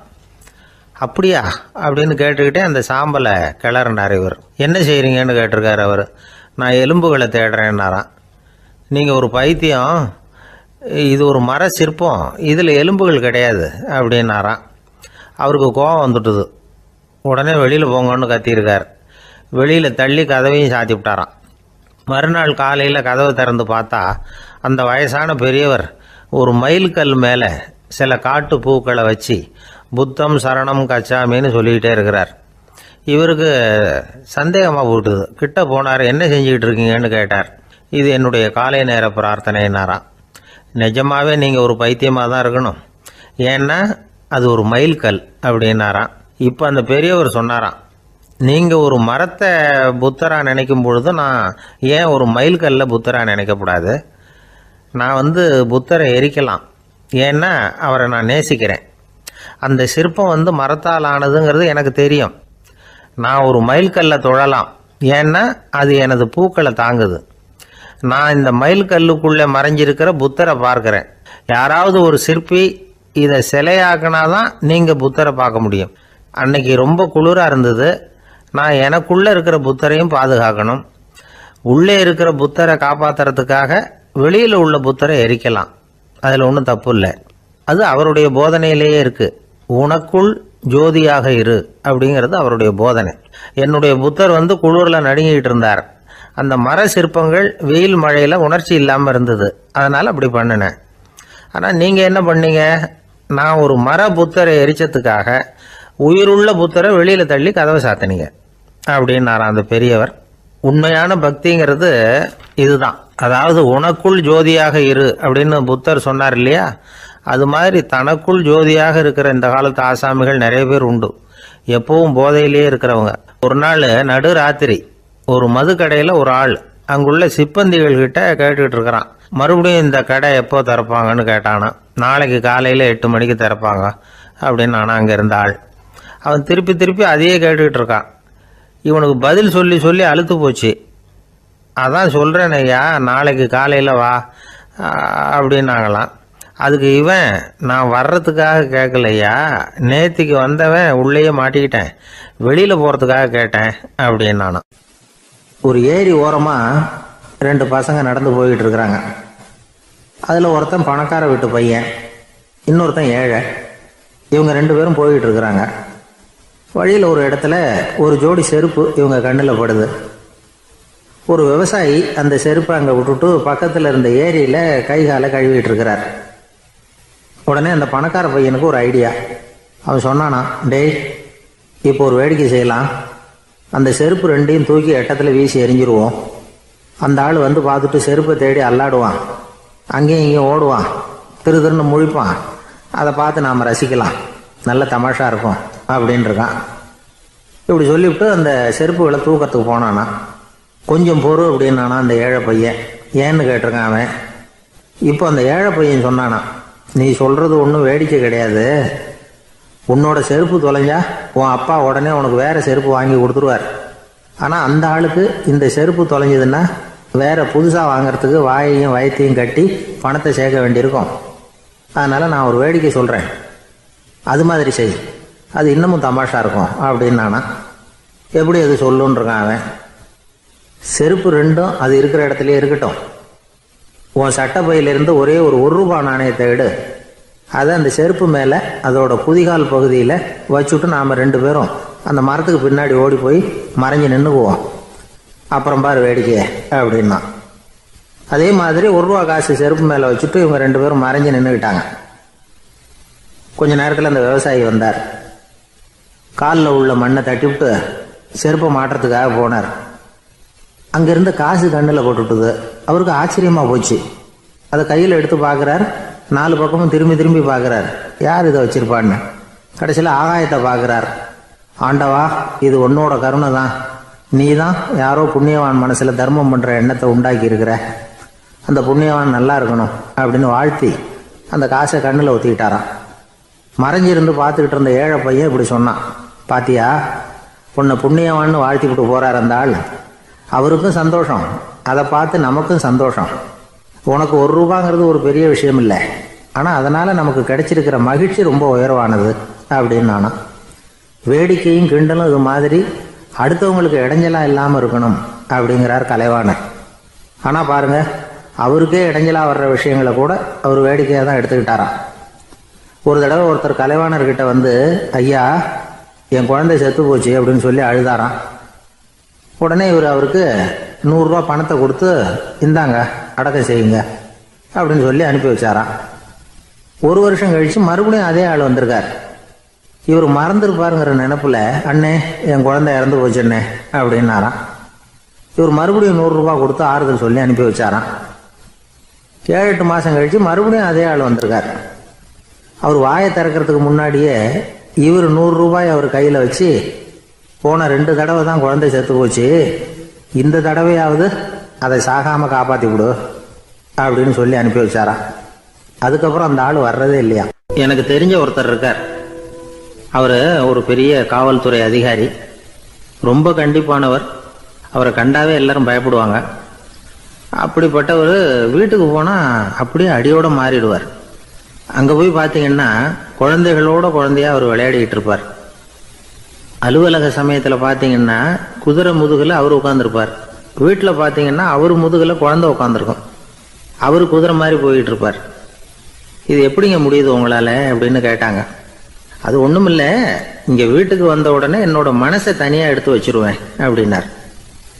அது என்னங்க உங்கள் சட்டப்பயிலியாக இருக்குது மனசு, அது தனியாக எடுத்து வைக்கிறதுக்கு அப்படின்னு கேட்டாங்க. அப்படி இல்லைங்க, இது ஒரு பயிற்சி, மனப்பயிற்சி, அவ்வளவுதான் அப்படின்னார். இப்படி சமயம் பார்த்து மனசை தனியாக வச்சுவிட தெரிஞ்சவங்க வாழ்க்கையில் எப்பவும் உற்சாகமாக இருப்பாங்க அப்படிங்கிறது பெரியவங்க கருத்து. ஒரு டாக்டர் ஆஸ்பத்திரியில் இருக்கிற வரைக்கும் டாக்டராக இருக்கலாம். அவர் மனைவிகிட்டையும் அவர் டாக்டராக இருக்க வேண்டிய அவசியம் இல்லை. ஒரு வக்கீல் கோர்ட்டில் இருக்கிற வரைக்கும் வக்கீலாக இருக்கலாம். வீட்டுக்கு வந்ததுக்கு அப்புறமும் வக்கீலாக இருக்க வேண்டிய அவசியம் கிடையாது. வீட்டில் குழந்தைகள்கிட்ட விளையாடும் பொழுதும் அதுகள்கிட்ட ஃபீஸு கேட்டுக்கிட்டு இருக்கக்கூடாது. நாம் எப்படி இருக்கணும்னு பெரியவங்க சொல்கிறாங்கன்னா, மனசோட சேரப்படாதான். அப்படி சேராமல் வாழ்க்கையை கவனிக்கணுமா. மனசை அப்படியே தனியாக எடுத்து பக்கத்தில் வச்சுடணும். அப்படின்னா அதை அப்படியே தூக்கி எறிஞ்சுடு அப்படின்னு அர்த்தம் இல்லை. ஏன்னா மனசுங்கிறது நமக்கு உபயோகப்படக்கூடிய ஒன்று தான். எப்போ எப்போ அது தேவையோ அப்பப்போ எடுத்து உபயோகப்படுத்திக்கணும். தேவைப்படுறப்போ எடுத்து கண்ணாடியை மாட்டிக்கிறோம்ல, படிக்கும் பொழுது கண்ணாடி தேவைப்படுது, எடுத்து மாட்டிக்கிறோம் இல்லையா. அது மாதிரி கணக்கு போடுறதுக்கு மனசு தேவை. கடைக்கு போய் ஒரு பொருள் வாங்குகிறோம், காசு கொடுக்குறோம், மீதி சில்லறை சரியாக இருக்கா அப்படின்னு எண்ணி பார்த்து வாங்க வேண்டியிருக்கு. அந்த சமயத்தில் மனசை எடுத்து தனியாக வச்சுட்டேன் அப்படின்னு சொல்லிட்டு இருக்கக்கூடாது. பரீட்சைக்கு படிக்க வேண்டியிருக்குது, படித்ததையெல்லாம் அப்படியே நினைவில் வச்சுக்க வேண்டியிருக்கு. அந்த சமயத்தில் மனசை தூக்கி எறிஞ்சுட்டேன் சார் அப்படின்னு சொல்லிட்டு இருக்கக்கூடாது. அப்படி சொன்னால் பரீட்சை நம்மளை தூக்கி எறிஞ்சிடும். அதனால் தேவைப்படுறப்போ மனசை உபயோகப்படுத்தணும், தேவையில்லாதப்போ அதை தனியாக ஓய்வு எடுத்துக்க விட்டுடணும். இப்படி நாம் பழக்கப்படுத்திக்கிட்டா வாழ்க்கைங்கிறது நமக்கு புதுசாக தெரியுமா. மனசுக்கும் ஒரு சக்தி கிடைக்கும். எந்திரங்களுக்கு ஓய்வு கொடுக்குற மாதிரி மனசுக்கும் ஓய்வு கொடுக்கணும், இல்லைன்னா அது களைச்சி போயிடும். குழந்தைகள் மனசை சுமந்துக்கிட்டு இருக்கிறது இல்லை. இது முதியவர்கள் குழந்தைகள்கிட்ட இருந்து கற்றுக்க வேண்டிய ஒரு பாடம். ஆனாலும் இந்த கால குழந்தைகள்கிட்ட ரொம்ப எச்சரிக்கையாக இருக்க வேண்டியிருக்கு. ஒரு தாத்தாவும் பேரனும் விளையாடிக்கிட்டு இருக்கிறாங்க. தாத்தா எனக்கு சைக்கிள் ஓட்ட கற்று விடு அப்படிங்கிறான் பேரன். சைக்கிள் உயரம் கூட இல்லை, அதுக்குள்ளே சைக்கிள் ஓட்டணுமா அப்படின்னாரு தாத்தா. ஏன் தாத்தா, ரயில் ஓட்டுறாரு, அவர் என்ன ரயில் நீளமாக இருக்கார் அப்படின்னு கேட்டானா அந்த பையன். வெளிநாட்டுக்கு போகணும்னு ஆசை, ஆனால் அவனுக்கு எந்த மொழியும் தெரியாது. இருந்தாலும் சமாளிச்சுக்கலாம்னு முடிவு பண்ணிட்டு கிளம்பிட்டான். ஏதோ ஒரு தேசத்துக்கு போய் சேர்ந்தான். அங்கே அவனுக்கு யாரையும் தெரியாது. அவங்க என்ன மொழியில் பேசிக்கிறாங்க அப்படிங்கிறது கூட புரியல. என்ன பண்ணுறதுன்னு யோசனை பண்ணிட்டு ஒரு இடத்துல நின்றுக்கிட்டு இருக்கிறான். எதிர ஒரு பெரிய கட்டடம், நிறைய பேர் உள்ளே போயிட்டு இருக்கிறாங்க. இவனும் அவங்க பின்னாடியே உள்ளே போனான். ஒரு பெரிய அறை, அலங்காரம்லாம் பண்ணி வச்சிருக்கிறாங்க. நிறைய பேர் சாப்பிட்றதுக்காக உட்காந்துருக்குறாங்க. இவனுக்கு நல்ல பசி, அதனால் இவனும் உட்காந்தான். சாப்பாடு போட்டாங்க, சாப்பிட்டான். அன்பான உபசரிப்பு. இவன் மனசுக்குள்ளே நினச்சிக்கிட்டான், இது ஏதோ அரசருடைய அரண்மனை மாதிரி தெரியுது, இன்னைக்கு ஏதோ விருந்து நடக்குது, நல்ல வேளை நம்ம பசியும் தீர்ந்தது அப்படின்னு நினச்சிக்கிட்டே நிமிர்ந்து பார்க்குறான். சாப்பாடு பரிமாறினவன் எதிரில் ரொம்ப பணிவோட முதுகை வளைச்சி வணக்கம் தெரிவித்தான். இவனும் எழுந்திரிச்சு நின்று முதுகை வளைச்சி வணக்கம் தெரிவித்தான். ரொம்ப நன்றின்னா. அவன் ஒரு சீட்டை இவன் கையில் கொடுத்தான். இவன் அதை வாங்கி பார்க்குறான். என்ன எழுதியிருக்குன்னு ஒன்றும் புரியல. சரி, இந்த நாட்டில் தங்களுடைய நன்றியை சீட்டில் எழுதி தான் கொடுப்பாங்க போல இருக்கு அப்படின்னு நினச்சிக்கிட்டு மறுபடியும் நன்றின்னா. ஆனால் அவன் காசை கொடுங்கன்னா. ஏன்னா அது ஒரு ஹோட்டல், இவன் சாப்பிட்டதுக்கான பில் அது. இவன் அதை புரிஞ்சிக்கவே இல்லை. நன்றின்னு அந்த சீட்டில் எழுதி கொடுக்குறாங்க போல இருக்கு அப்படின்னு நினச்சிக்கிட்டு அதை வாங்கி சட்டை பையில் பத்திரமா வச்சுக்கிட்டு பரவாயில்லைங்க ரொம்ப மகிழ்ச்சின்னா. ஒரு வெளிநாட்டுக்காரனுக்கு இவ்வளவு தூரம் மரியாதை பண்ணுறீங்களே, எங்கள் ஊருக்கு போனதும் உங்களை பற்றி நிறைய சொல்லுவேன் அப்படின்னா. இவன் என்ன சொல்கிறான்னு அவனுக்கு புரியல. இவனை பிடிச்சி அழைச்சிட்டு போய் முதலாளி முன்னாடி நிறுத்தினான். நாம் சொன்னதில் இவனுக்கு ரொம்ப பெருமையாக இருக்கணும் போல இருக்கு, அதுதான் பெரிய இடத்துக்கு அழைச்சிட்டு வந்திருக்கிறான் அப்படின்னு இவன் நினச்சிக்கிறான். அவரும் பில்லுக்கான பணத்தை கொடுங்கிறாரு. பரவாயில்லைங்க ரொம்ப மகிழ்ச்சி நன்றிங்கிறான் இவன். அவரு பார்த்தார், இவனை நீதிமன்றத்துக்கு அனுப்பி வச்சுட்டார். இவன் என்ன நினச்சிக்கிட்டான், நம்மளை இந்த ஊர் ராஜா முன்னாடியே அழைச்சிக்கிட்டு வந்து நிறுத்தி இருக்கிறாங்க போல இருக்கு, என்ன ஒரு பெருந்தன்மை அப்படின்னு நினச்சிக்கிறான். நீதிபதி சொன்னார், சாப்பிட்டதுக்கான பணத்தை கொடுத்துரு, இல்லைன்னா அதுக்கான தண்டனை அனுபவிக்க வேண்டி இருக்கும்னார். ராஜாவே நமக்கு நன்றி சொல்றாரு போல இருக்கு அப்படின்னு நினச்சிக்கிறான் இவன். என் மகிழ்ச்சிக்கு எல்லையே இல்லைங்க அப்படின்னா. அவரு பார்த்தார், இவனுக்கு தண்டனை கொடுக்க வேண்டியது தான் அப்படின்னு முடிவு பண்ணார். உடனே தீர்ப்பு எழுதினார். இவனை கழுதையில் பின்புறமாக உட்கார வைங்க, இவன் ஒரு மோசடிக்காரன் அப்படின்னு ஒரு போர்டு எழுதி அவன் கழுத்தில் மாட்டுங்க, அப்புறம் அந்த கழுதையை ஊர் பூரா விரட்டுங்க அப்படின்னார். இவனுக்கு தான் மொழி புரியலையே, ஏதோ நடக்குது அப்படிங்கிறது மட்டும் புரியுது. எல்லாரும் சேர்ந்து இவனை ஒரு கழுதை மேலே உட்கார வச்சாங்க. ஓஹோ, நம்மளை பாராட்டி ஒரு ஊர்வலம் நடத்துகிறாங்க போல இருக்கு அப்படின்னு நினச்சிக்கிறான் இவன். எல்லாரும் சத்தம் போட்டுக்கிட்டே கையை தட்டிக்கிட்டு கழுதை பின்னாடி ஓடி வர்றாங்க. இவனுக்கு ரொம்ப உற்சாகமாக இருக்குது. எல்லாருக்கும் கை கூப்பி வணக்கம் சொல்லிக்கிட்டே போகிறான். கூட்டத்தில் திடீர்னு ஒரு தெரிஞ்ச முகம் தெரியுது. அவனுடைய தேசத்தை சேர்ந்த ஒரு ஆள் அவன். அவனை பார்த்ததும் இவனுக்கு ரொம்ப உற்சாகம். நம்ம ஊருக்கு போனதும் இங்கே நமக்கு கிடைச்ச மரியாதையெல்லாம் உண்மைதான்னு சொல்கிறதுக்கு ஒரு சாட்சியும் கிடைச்சிட்டுது அப்படின்னு நினச்சிக்கிறான். அவனை பார்த்து கத்தனான், நல்லா பார்த்துக்க, இந்த ஊர் மக்கள் எனக்கு எப்படிப்பட்ட வரவேற்பு கொடுக்குறாங்கங்கிறத நல்லா கவனிச்சுக்கோ அப்படிங்கிறான். அவனுக்கு அவமானமாக போட்டுது. தலையை குனிஞ்சுக்கிட்டே நழுவி போயிட்டான். இவன் பார்த்தான், அவன் தலை தெரியல. ஆகா, அவனுக்கு நம்ம மேலே பொறாமை போல இருக்கு, அதனால தான் காணாமல் போயிட்டான் அப்படின்னு நினச்சிக்கிறான். இப்படி ஒரு வேடிக்கை கதையை பெரியவங்க சொல்கிறது உண்டு. கதை வேடிக்கையாக இருந்தாலும் இதில் உள்ள கருத்து என்ன தெரியுமா? அந்த கழுதை மேலே உட்காந்துருக்கிறானே, அது மாதிரி தான் நாமளும் அகங்காரங்கிற கழுதை மேலே உட்காந்துக்கிட்டு இருக்கோமா. நாமளும் கிட்டத்தட்ட அதே மாதிரி பிரம்மையில் தான் இருக்கிறோமா. என்ன நடக்குதுங்கிறதே புரியறதில்லை. அகங்காரத்தில் பேசுகிறவனுக்கும் சித்த சுவாதீனம் இல்லாமல் பேசுகிறவனுக்கும் அதிக வித்தியாசம் இருக்கிறதில்ல. அது மாதிரி ஒருத்தன் தன்னுடைய வீட்டை சுற்றி சேற்றை வாரி அரைச்சிக்கிட்டு இருந்தானா. அந்த வழியாக வந்த ஒரு பெரியவர் அதை பார்த்துருக்கார். என்னப்பா பண்ணிகிட்டு இருக்கிற அப்படின்னு கேட்டாரான். கழுதைகளை விரட்டிக்கிட்டு இருக்கிறேன் அப்படின்னானா. இங்கே கழுதைகளே காணுமே அப்படின்னாரான் அவரு. அதுதான் ஏற்கனவே விரட்டி விட்டனே அப்படின்னானா இவன்.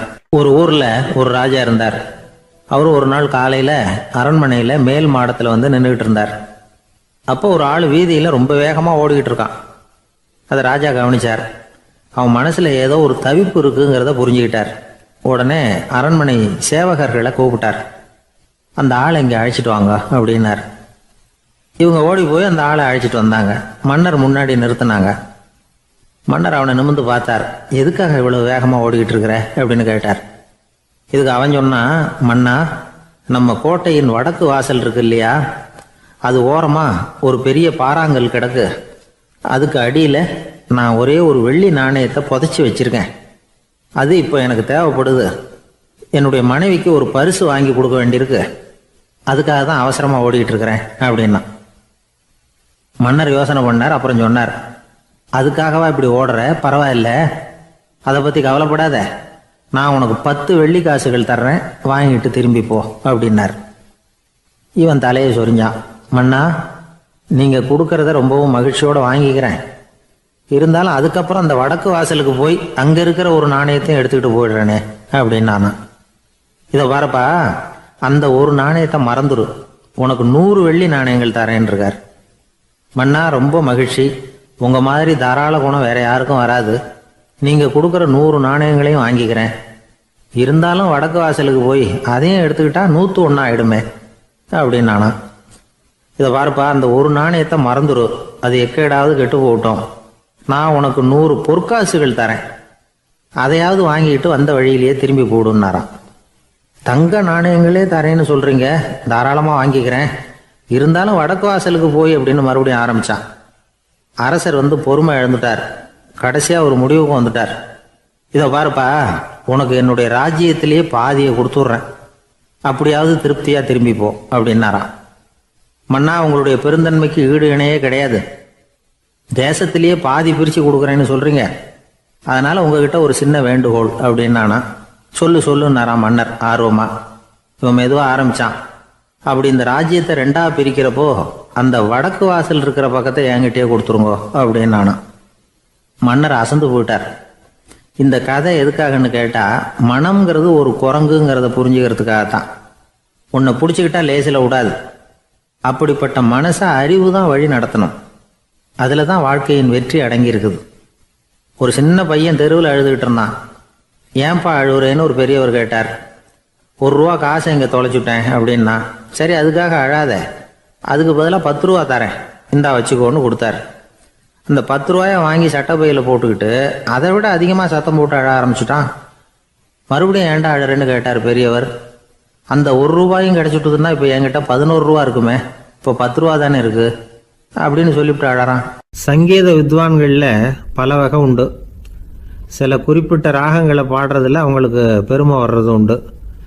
ஆனால் ஒருத்தர் இருந்தார், அவரால் ஒரு ராகத்துக்கே பெருமை வந்தது. அந்த ராகத்தை அவர் வாசித்து கேட்கணும் அப்படின்னு சொல்லுவாங்க. அது என்ன ராகம்னா தோடி ராகம். சரி, அந்த வித்வான் யாருன்னா அவர் தான் திருவாவடுதுறை ராஜரத்னம் பிள்ளை. பேராசிரியர் கல்கி ஒரு சமயம் தம்முடைய பத்திரிகையில் எழுதினாராம். அதை அப்படியே படிக்கிறேன் கேளுங்களேன். ஆஹா, ஸ்ரீ ராஜரத்னம் பிள்ளையின் தோடி ஆலாபனையை முதலில் கேட்டபோது அவருடைய கற்பனையை விட்டு தள்ளுங்கள். நம்முடைய மனதில் என்னென்ன இன்பமயமான கற்பனைகள் எல்லாம் உதித்தன. குழந்தை தாயிடம் கொஞ்சம் குரலை கேட்டோம், அன்னை குழந்தையிடம் கொஞ்சம் குரலை கேட்டோம், ரதியும் மன்மதனும் பேசிக்கொண்ட காதல் மொழிகளை கேட்டோம், முருகன் சிவபெருமான் செவிகுளிர மொழிந்த உபதேசத்தை கேட்டோம், கலைமகள் கவிஞனுக்கு அருளிய ஆசி மொழிகளை கேட்டோம், நாரத முனிவருடைய தம்பூரா சுருதியை கேட்டோம், ராவணன் தன் எலும்பை ஒடித்து வீணையாகச் செய்து வாசித்த கானத்தை கேட்டோம், கானப் பறவைகளின் கலகல ஒலியை கேட்டோம், கோலக் குயில்களின் குரல் இனிமையை கேட்டோம். இப்படிலாம் பேராசிரியர் கல்கி விமர்சனம் எழுதியிருக்கிறார்.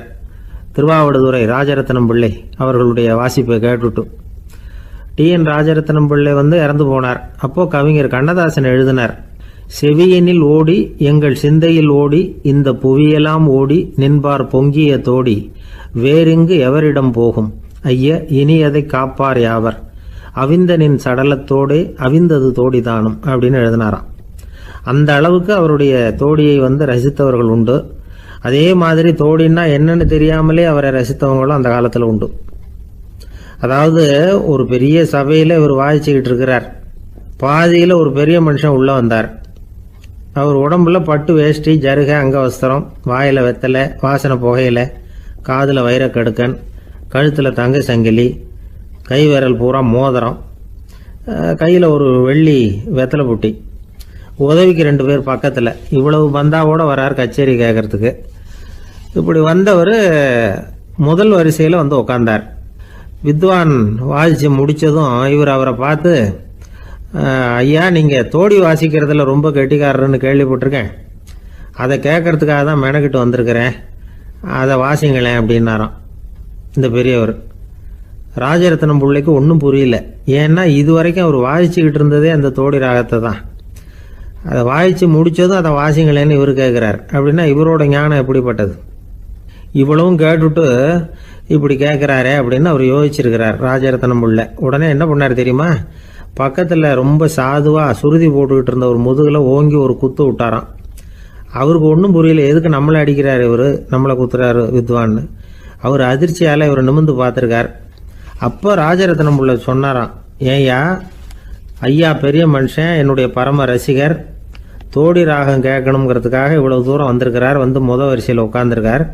நீ இந்த சமயம் பார்த்து தோடி ராகம் வாசிக்கிற நாதஸ்வரத்தை வீட்டில் வச்சுட்டு வந்துட்டியே, இப்போ ஐயாவுக்காக அந்த ராகத்தை நான் எப்படி வாசிக்கிறது அப்படின்னு சொல்லிவிட்டு மறுபடியும் முதுகில் ஒரு அடி கொடுத்தாராம்.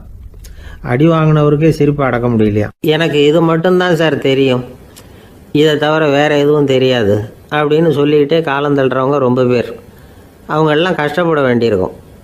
ஒருத்தர் தன்னுடைய தொழிலில் ரொம்ப கெட்டிக்காரராக இருக்கலாம், அதுக்காக எப்பவும் அதே ஞாபகத்தில் இருந்துக்கிட்டு உலகியல் அறிவு இல்லாமல் இருந்துடக்கூடாது, அது ஆபத்து.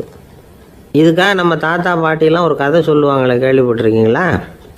ஒரு சமயம் ஒரு 4 பேர் சேர்ந்து வெளியூருக்கு பிரயாணம் போனாங்களாம். அந்த 4 பேர் எப்படி தெரியுமா? ஒருத்தர் வேதாந்தி, இன்னொருத்தர் சங்கீத வித்வான், 3வது ஆள் வைத்தியர், 4வது ஆள் ஜோசியர். இவங்க 4 பேரும் நண்பர்கள். அதனால் சேர்ந்து புறப்பட்டாங்க. வழியில் ஒரு ஊரில் தங்கினாங்க. இருட்டி போச்சு. அதனால் இன்றைக்கி ராத்திரி இங்கேயே தங்கி இருந்துட்டு நாளைக்கு புறப்படலாம் அப்படின்னு தீர்மானம் பண்ணாங்க. சாப்பாட்டுக்கு என்ன பண்ணுறது? அங்கேயே கடத்தெருவுக்கு போய் சாமான்லாம் வாங்கியாந்து சமைச்சு சாப்பிட்லாம்னு முடிவு பண்ணாங்க. 4 பேர் இருக்கிறதுனால ஆளுக்கு ஒரு காரியமாக செய்யலாம் அப்படின்னு வேலையை பிரிச்சுக்கிட்டாங்க. வைத்தியர் கரிகாய் வாங்க போனார், வேதாந்தி எண்ணெய் வாங்க போனார், ஜோசியர் பலசரக்கு வாங்க போனார், சங்கீத வித்வானுக்கு சமைக்கிற வேலை. எல்லாம் சரி. ஆனால் நடந்தது என்ன தெரியுமா? கடைத்தெருவுக்கு காய்கறி வாங்க போனார்ல வைத்தியர், அங்கே போய் மார்க்கெட்டில் பார்த்தார். ஒவ்வொரு கறிகாயாக எடுத்து பார்த்தார். இது பித்தம், உடம்புக்கு ஒத்துக்காது, இது வாயு, உடம்புக்கு ஒத்துக்காது அப்படின்னு ஒவ்வொன்றா தள்ளினார். கடைசியில் ஒன்றுமே தேரல, வெறுங்கையோடு திரும்பி வந்துக்கிட்டு இருக்கிறார். எண்ணெய் வாங்க போனார் வேதாந்தி, அவர் ஒரு தொன்னையில் எண்ணெயை வாங்கினார். பேசாமல் அதை எடுத்துகிட்டு வர வேண்டியது தானே, முடியல.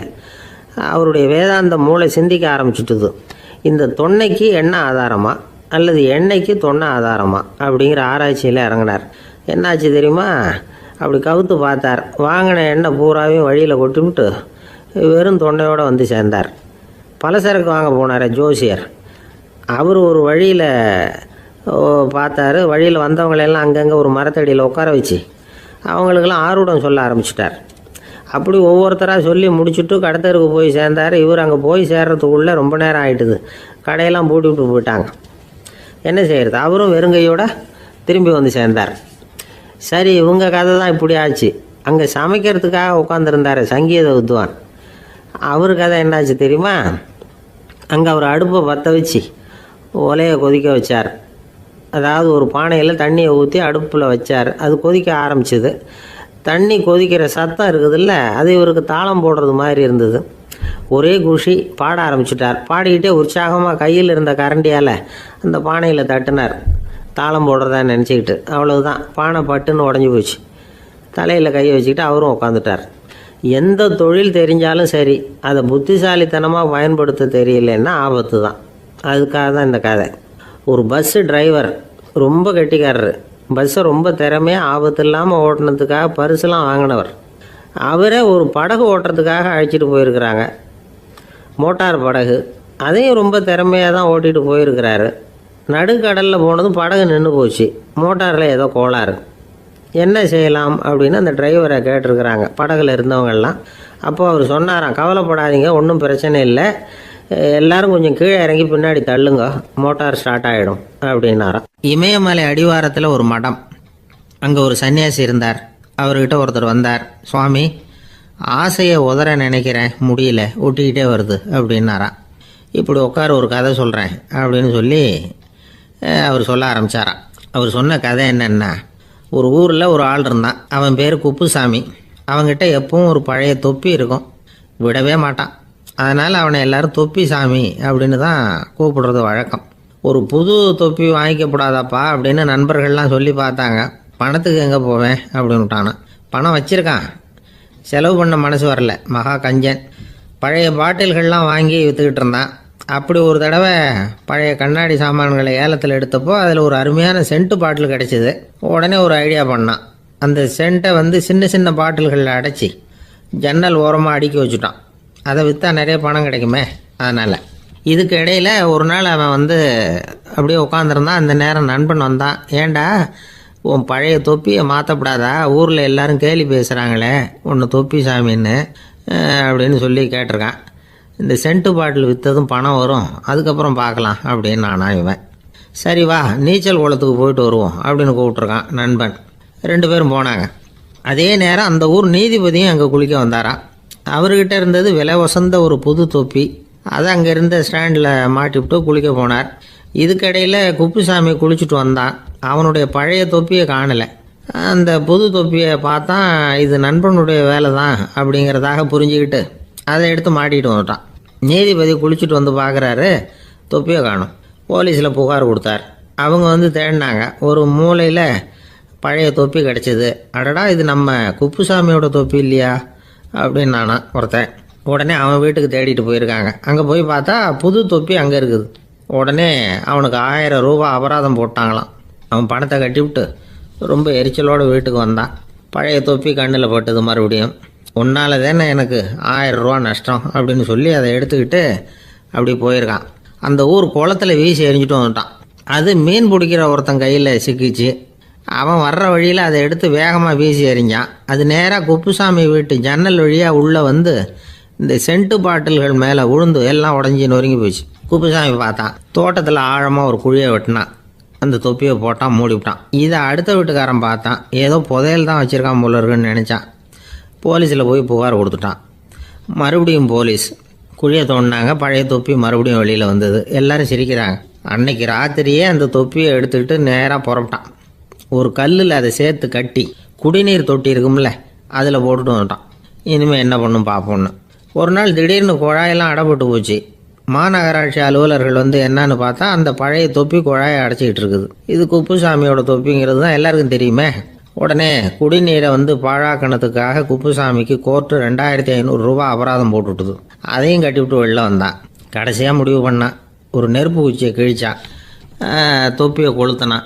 எரிஞ்சுது. எடுத்து வெளில எரிஞ்சான். கொஞ்ச நேரத்தில் தீ அணைப்பு படம் வந்துட்டுது. ஆமாம், இவன் எடுத்து எரிஞ்சது வெளியில் விழுந்து வீட்டு கூரையே பற்றிக்கிட்டு எரிய ஆரம்பிச்சுட்டுது. அவனோட பணத்தாசையும் அதோடு சேர்ந்து எரிஞ்சு போச்சான். இப்படி ஒரு கதை.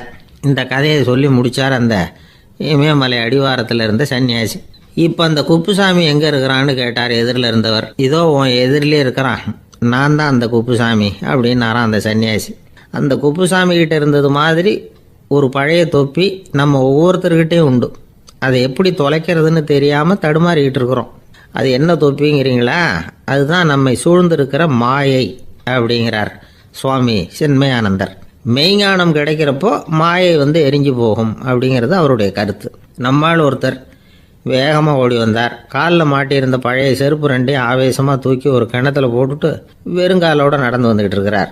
ஏன் அப்படி பண்ணீங்க அப்படின்னு கேட்டோம். அந்த செருப்புக்கு சொந்தக்காரன் வந்து பின்னாடி வந்துக்கிட்டு இருக்கிறான், அதனால் அப்படி பண்ணேன் அப்படிங்கிறார் இவர். வாழ்க்கையில் சில சந்தர்ப்பங்களில் நாம் வந்து சில அவமானங்களை சந்திச்சே தீர வேண்டியிருக்கு. என்ன பண்ணுறது, காலம் அப்படி. அவமானப்படுறவங்க உடனே அடங்கி போய்டுறது தான் உலக வழக்கம். அவமானப்பட்டால் உடனே சீறி எழறவங்களும் உண்டு. ஆனால் அதையே ஒரு சவாலாக எடுத்துக்கிட்டு முன்னுக்கு வர்றவங்களும் சில பேர் இருக்கிறாங்க. அவங்க ரொம்ப அபூர்வம். இன்றைக்கி மனோதத்துவ நிபுணர்கள்லாம் என்ன சொல்கிறாங்க தெரியுமா? அவமானப்பட்டுட்டா உடனே அடங்கி போயிடக்கூடாதான். அதையே ஒரு சவாலாக எடுத்துக்கிட்டு மனசில் ஒரு வைராக்கியத்தோடு முயற்சி பண்ணினா வாழ்க்கையில் எல்லாரும் முன்னேறலாமா. அவமானங்கிறத நாம் வந்து வைராக்கியமாக மாற்றிக்கணும். அதுதான் வெற்றிக்கு வழி. ராமர் வந்து இந்த பூமியில் பிறந்ததே ஒரு வைராக்கியத்தினால தான் சார் அப்படின்னார் ஒருத்தர். எப்படிங்க அது அப்படின்னு கேட்டேன். அவர் சொன்னார், தசரதருக்கு ராமர் வந்து குழந்தையாக வந்து பிறக்கணும், அப்போ தான் இங்கே இருக்கிற கஷ்டங்கள்லாம் நீங்கும் அப்படின்னு சர்வ லோகமும் எதிர்பார்த்துக்கிட்டு இருக்குது.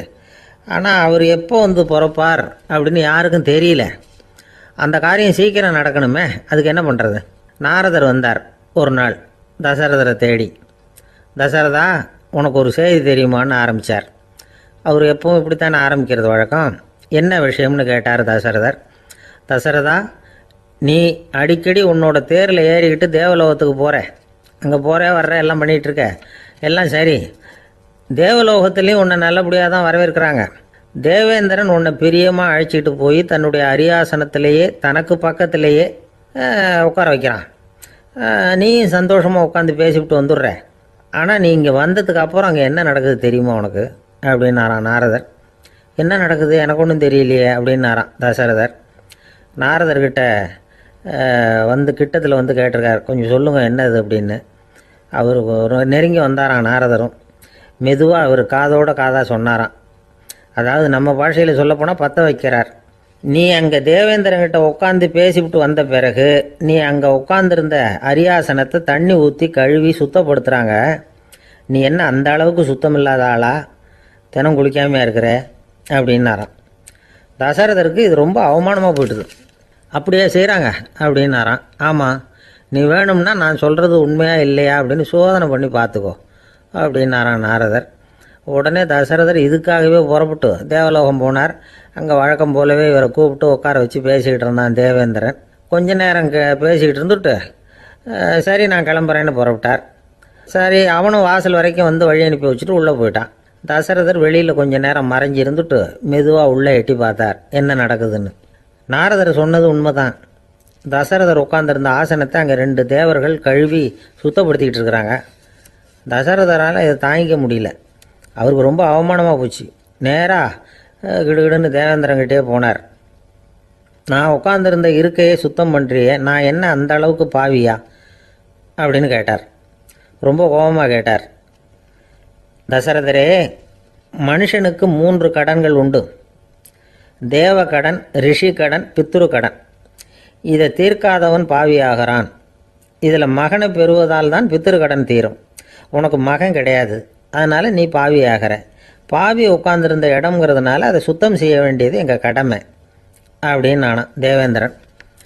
இந்த இடத்துல தசரதருக்கு ஏற்பட்ட அவமானம் ஒரு வைராக்கியமாக மாறிச்சு. தேவேந்திரனே கேட்டுக்கோ, ஒரு மகனை பெற்ற பிறகு தான் இந்த சபையில் மறுபடியும் அடி எடுத்து வைப்பேன் அப்படின்னு சொல்லிவிட்டு போயிட்டாரான். போய் புத்திர காமேஷ் யாகம் பண்ணார். புத்திரர்கள் பிறந்தார்கள். இந்த கதையில் உள்ள கருத்து என்னென்னா, தேவேந்திரன் தசரதரை அப்படி அவமானப்படுத்தலைன்னா அவருக்கு இப்படி ஒரு வைராக்கியம் பிறந்திருக்குமா யோசிச்சு பார்க்கணும். நமக்கு ஏற்படுகிற சில அவமானங்களையும் வைராக்கியமாக மாற்றிக்குவோம். அப்படி மாற்றிக்கிட்டோம்னா வாழ்க்கையில் வந்து முன்னேறலாம். நம்ம ஆளுங்க சில பேர் அவமானத்தை வந்து வைராக்கியமாக மாற்றிக்கிறது எப்படி தெரியுமா? நம்மக்கிட்ட ஒரு பையன் சொன்னான், எங்கள் அப்பா என்னை எல்லாருக்கும் முன்னாடி வச்சு திட்டிவிட்டார், பொறுப்பு இல்லாமல் ஊர் சுற்றுறேன்னு சொல்லி அவமானப்படுத்தி விட்டார். இனிமேல் நீ என் முகத்திலேயே முழிக்காதரா போடான்னு வேற சொல்லிவிட்டார். எனக்கு ரோஷம் வந்துட்டுது. அந்த அவமானத்தை வைராக்கியமாக மாற்றிக்கிட்டேன். அன்னையிலேருந்து அவர் முகத்திலேயே முழிக்கிறது இல்லை அப்படின்னா. அப்படியான்னு கேட்டோம். ஆமாங்க, அவர் வீட்டில் இல்லாத நேரமாக பார்த்து உள்ளே சமையல் கட்டுக்கு போய் சாப்பிட்டுட்டு நைஸாக வெளியில் வந்துடுவேன் அப்படிங்கிறான் அவன். ஒரு கடைக்கு போனேன், 5 ரூபா பணத்தை எடுத்து கொடுத்தேன். ஒரு தினசரி பத்திரிக்கையை கேட்டேன். அவர் உடனே அங்கே அடுக்கி வச்சுருந்த பத்திரிக்கையில் ஒன்று எடுத்து என் கையில் கொடுத்தார். வாங்கிக்கிட்டேன். மீதி பணத்தை எடுத்தார். அதையும் என் கையில் கொடுக்கணும்ல, கொடுக்கல. எதிரில் இருந்த பலகையில் வச்சு எடுத்துக்க சொன்னார். எப்பவும் அவர் அப்படி தான் பண்ணுவார். நானும் எடுத்துக்கிட்டு வந்துடுவேன். இவர் ஏன் இப்படி பண்ணுறாருங்கிறது எனக்கு ரொம்ப நாளாக ஒரு சந்தேகம். ஒரு நாள் அவர்கிட்டயே இதை கேட்டுவிட்டேன். ஏங்க, நீங்கள் உங்கள் கடைக்கு வந்து பொருள்கள் வாங்குறவங்களுக்கு நீங்கள் பாக்கி சில்லறையை கொடுக்குறப்போ பலகையில் வச்சு விட்றீங்க, கையில் கொடுக்க மாட்டேங்கிறீங்களே, ஏன் அப்படின்னு கேட்டேன். காசை கையில் கொடுத்தா நம்மக்கிட்ட இருக்கிற லட்சுமி போயிடுவா சார் அப்படின்னார். அதாவது பணம் செலவாயிடும் அப்படின்னு அர்த்தமா. இன்னொரு நண்பர், அவர் ஒரு நாள் வழக்கத்துக்கு மாறாக ரொம்ப சோகமாக உட்காந்துருக்கிறார். ஏங்க என்னாச்சு, ஏன் இப்படி கப்பலே கவிழ்ந்தது மாதிரி உட்காந்துருக்குறீங்க அப்படின்னு கேட்டேன். கப்பலே கவிழ்ந்திருந்தா கூட நான் இப்படி கவலைப்பட மாட்டேன் சார், வேற ஒன்று நடந்து போச்சுன்னார். என்னன்னு கேட்டேன். என் உச்சந்தலையில் பல்லி ஒன்று விழுந்துட்டுதுன்னார். அதுக்காகவா இப்படி அப்படின்னு ஆச்சரியப்பட்டேன். ஆமாங்க, பல்லி உச்சந்தலையில் விழுந்தால் பலன் என்னன்னு பஞ்சாங்கத்தில் பார்த்தேன், மரணம்னு போட்டிருக்கு அப்படின்னு சொல்லிவிட்டு அவர் தொடர்ந்து கவலைப்பட ஆரம்பிச்சிட்டார். இப்படியும் ஒருத்தர், என் கூட வேலை பார்க்குற ஒருத்தர் எப்படி தெரியுமா, தினமும் வலது காலை வச்சு தான் ஆஃபீஸுக்கு உள்ளே நுழைவார். என்னைக்காவது தவறுதலாக இடது காலை வச்சு உள்ளே வந்துட்டார்னா அன்னைக்கு பூரா மனசு சங்கடப்படுவார். எந்த வேலையும் சரியாக ஓடாது. கேரம் போர்டு ஆடுற ஒருத்தர் எப்போ ஆட உட்காந்தாலும் ஸ்ட்ரைக்கரை கை தவறி கீழே விழுற மாதிரி பண்ணி அதுக்கப்புறம் அதை எடுத்துக்கிட்டு ஆட உட்காருவார். ஏன்னா எப்போவோ ஒரு தடவை நிஜமாகவே அது வந்து கை தவறி கீழே விழுந்திருக்குது. அன்னைக்கு பிரமாதமாக ஜெயிச்சுட்டார். உடனே ஒரு முடிவுக்கு வந்துட்டார், கை தவறுனா லாபம் அப்படின்னு. அதுக்கப்புறம் அதையே பழக்கமாக்கிக்கிட்டார். பூனை குறுக்க போனால் சகுனம் சரியில்லைன்னு நினைக்கிறவங்க உண்டு. ஆனால் ஒருத்தர் எப்படி தெரியுமா, அவர் வெளியில் கிளம்புற சமயம் பக்கத்து வீட்டு ரேடியோவில் மியாவ் மியாவ் பூனை குட்டின்னு பாட்டு சத்தம் கேட்டால் கூட போதும், சகனம் சரியில்லைன்னு பிரயாணத்தை கேன்சல் பண்ணிவிடுவார்.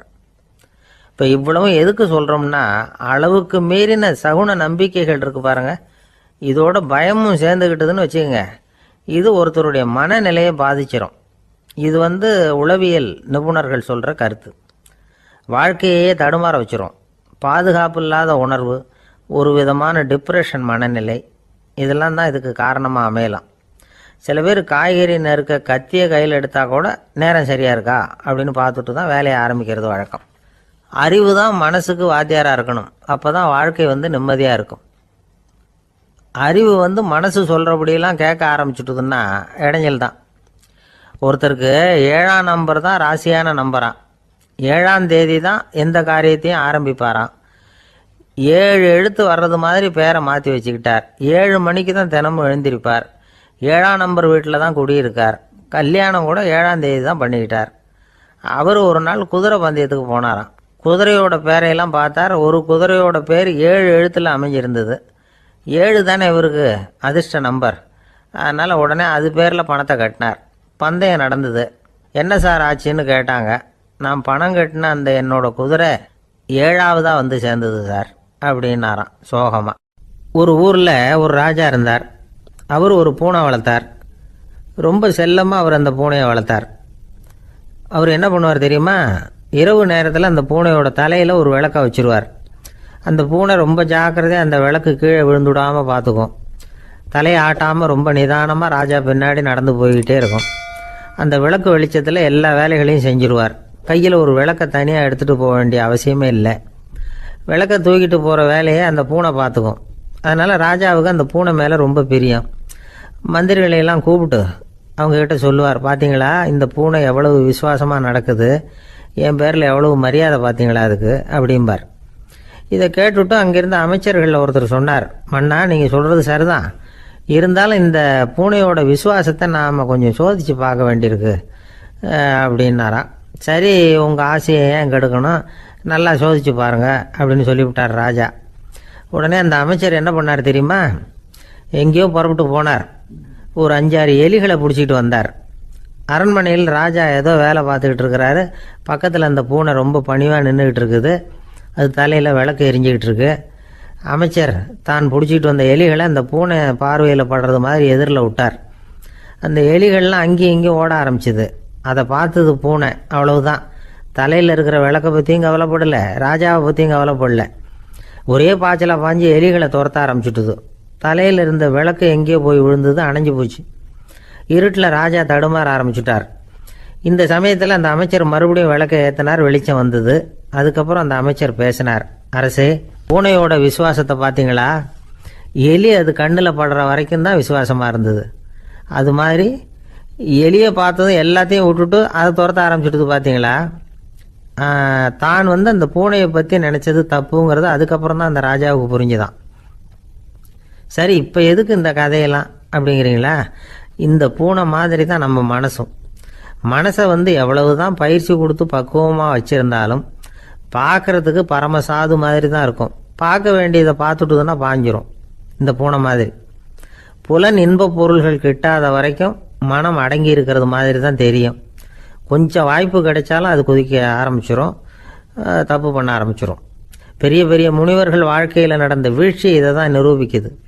புலன்களின் ஆற்றல் அதிகம். அதனால் மனக்கட்டுப்பாடு பயிற்சிகளில் ரொம்ப எச்சரிக்கையாக இருக்கணுங்கிறார் சுவாமி சிவானந்தர். மது பழக்கத்தையே விட்டுவிட்டேன்னு உறுதியாக இருப்பான். கடை கண்ணில் பட்டுவிட்டதுன்னா கால் அவனை கேட்காமலே இழுத்துக்கிட்டு உள்ளே போயிடும். இதுதான் மனசுங்கிறது. அதுதான் அந்த ராஜா வளர்த்த பூனை. நம்மால் ஒருத்தன் அந்த ராஜா பூனை தலையில் விளக்க வச்சது மாதிரி இவன் தன்னுடைய தலையிலேயே ஒரு விளக்கை ஏற்றி வச்சுக்கிட்டு என்னத்தையோ தேட ஆரம்பித்தான். தேடிக்கிட்டு இருக்கிறான். தலையை ஆட்டாமல் நிதானமாக நடந்து ரொம்ப நேரமாக தேடிட்டு இருக்கிறான். அந்த சமயம் அங்கே வந்த ஒருத்தர், என்னத்தை தேடுறீங்கன்னு கேட்டார். அதுதான் மறந்து போச்சு அப்படின்னு இழுத்தான். சரி, கொஞ்சம் இப்படி உட்காருங்க, ஞாபகம் வந்ததும் தேட ஆரம்பிக்கலாம் அப்படின்னார் அவர். இவன் கொஞ்ச நேரம் உட்காந்து யோசித்தான். அப்புறம் திடீர்னு எழுந்திரிச்சான். ஞாபகம் வந்துட்டுதுன்னா. என்னன்னு கேட்டார். எங்கள் வீட்டில் இருந்த விளக்கை எங்கே வச்சேன்னு தெரியல, அதை தான் தேடிக்கிட்டு இருக்கிறேன், ஏற்றி வைக்கலாம்னு பார்க்குறேன் அப்படின்னா. இந்த உலகத்தில் நாம் நல்லபடியாக இருக்கணும்னா அதுக்கு முக்கியமாக தேவைப்படுறது 2. ஒன்று செல்வம், இன்னொன்று அறிவு. சரி, இது 2ல் சிறந்தது எது அப்படின்னு ஒரு கேள்வி கேட்டால் என்ன பதில் சொல்கிறது? இதே கேள்வியை ஹஸ்ரத் அலி அவர்கள்கிட்ட கேட்டாங்களாம். அவர் ஒரு பெரிய அறிஞர்.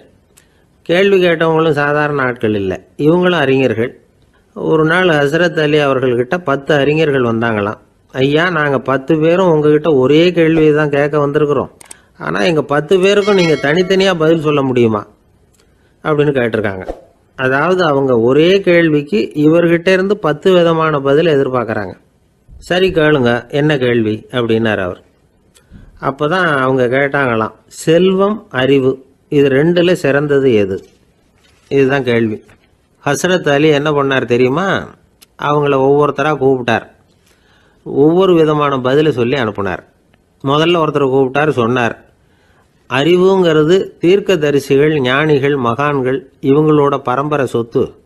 ஆனால் செல்வம்ங்கிறது கொடுங்கோலரின் ஆயுதம். அதனால் அறிவு தான் சிறந்தது அப்படின்னார். ரெண்டாவது ஆளை கூப்பிட்டார். உங்ககிட்ட செல்வம் இருந்தால் நீங்கள் தான் அதை காப்பாற்றணும். ஆனால் அறிவு உங்களை எப்பவும் காப்பாற்றும். ஆகவே அறிவு தான் சிறந்தது அப்படின்னார். மூணாவது ஆளை கூப்பிட்டார். செல்வந்தனுக்கு எப்போதும் விரோதிகள் அதிகம், ஆனால் அறிஞனுக்கு நண்பர்கள் அதிகம். அதனால் அறிவு தான் சிறந்ததுன்னார். அடுத்தவரை கூப்பிட்டார். செல்வம் அடுத்தவங்களுக்கு கொடுக்க கொடுக்க குறையும், ஆனால் கல்விங்கிறது அதிகரிச்சுக்கிட்டே வரும், கொடுக்கறதுனால குறையாது.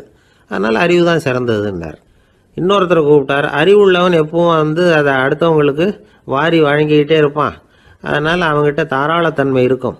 ஆனால் செல்வந்தன்கிட்ட கஞ்சத்தனம் தான் இருக்கும். அதனால் அறிவு தான் சிறந்ததுன்னார்.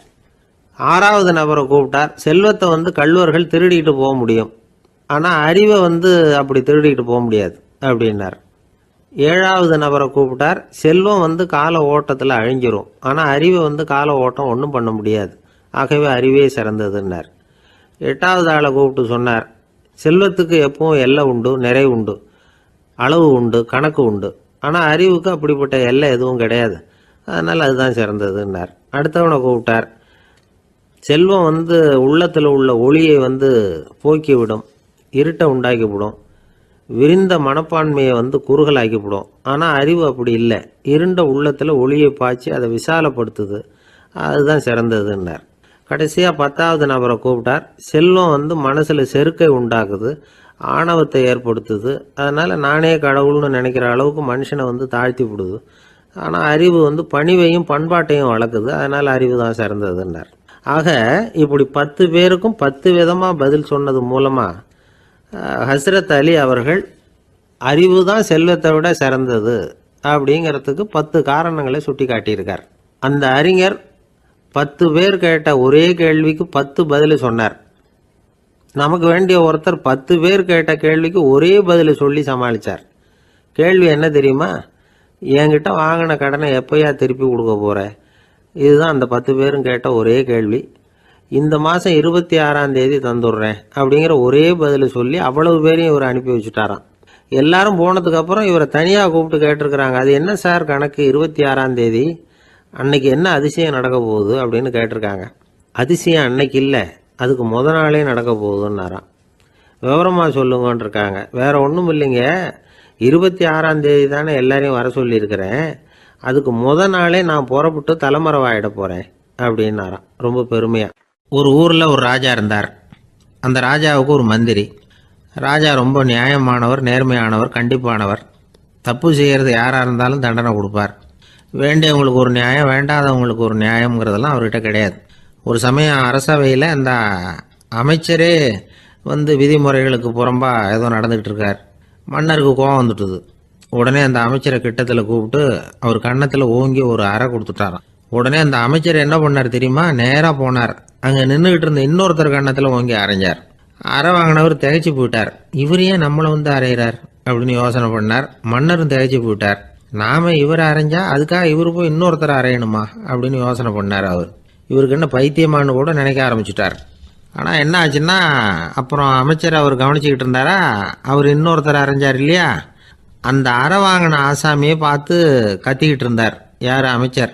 ஏன்பா என்கிட்ட அறையை வாங்கிக்கிட்டு இப்படி விவரம் இல்லாமல் நின்றுக்கிட்டு இருக்கிறிய, நான் உனக்கு கொடுத்ததை நீ வேற யாருக்கிட்டையாவது கொடுத்துரு அப்படின்னார்.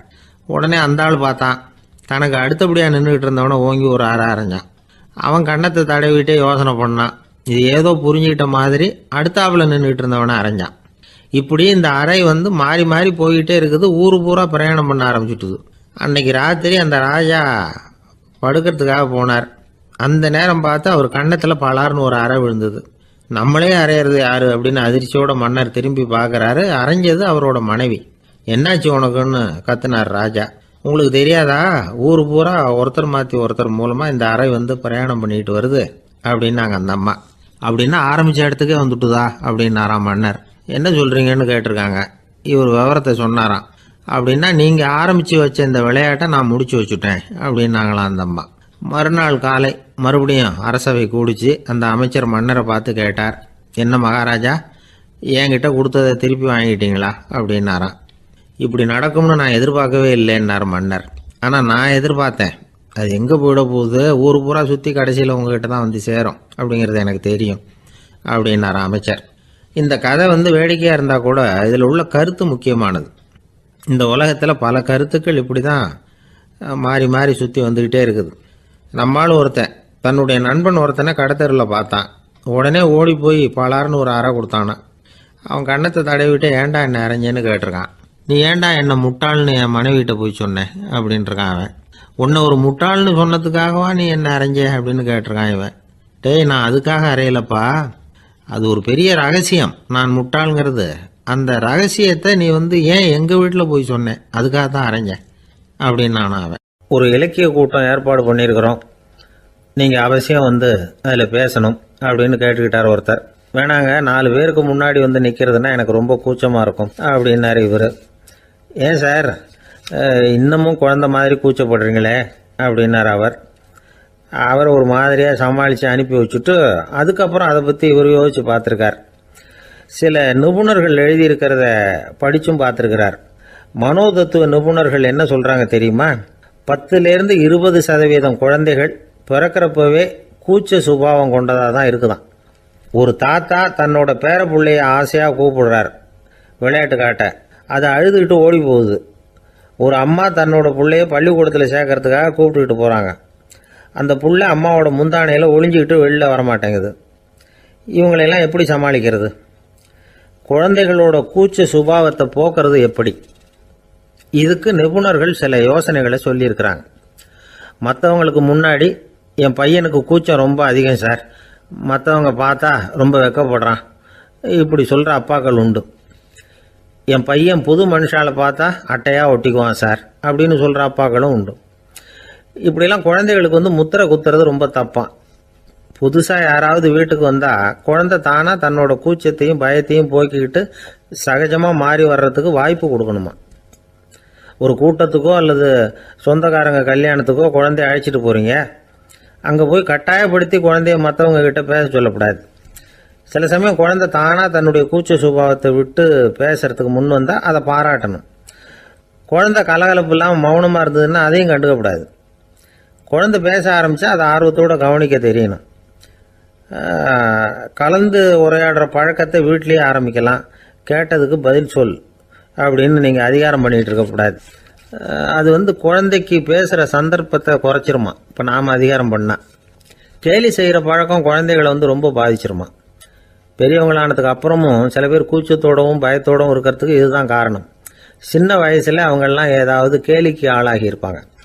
2வது குழந்தை மூத்த குழந்தைய வந்து கேலிக்கு ஆளாகிற சந்தர்ப்பங்களை கண்டு கேலி பண்ணினா அது இளம் நெஞ்சங்களை விட்டு நீங்கிறதே இல்லையா. எப்பவும் குழந்தையோட நடை உடை பாவனைகளை பற்றி சொல்லிக்கிட்டே இருக்கக்கூடாதான்.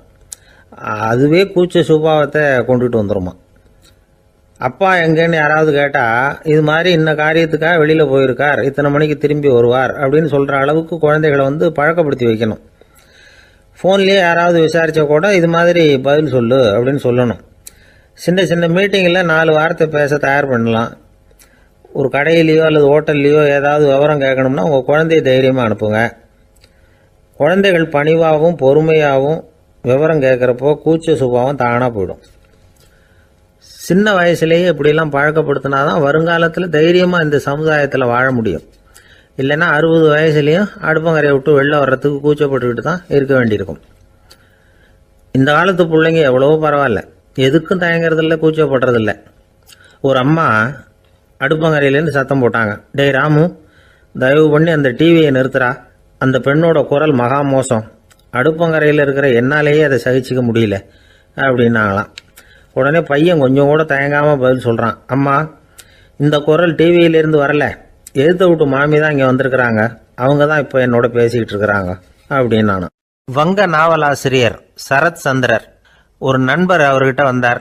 வழக்கமாக எல்லா எழுத்தாளர்கள்கிட்டையும் கேட்குற ஒரு கேள்வியை கேட்டார். நீங்கள் எழுத்துத்துறைக்கு வந்தது எப்படி? இதுதான் கேள்வி.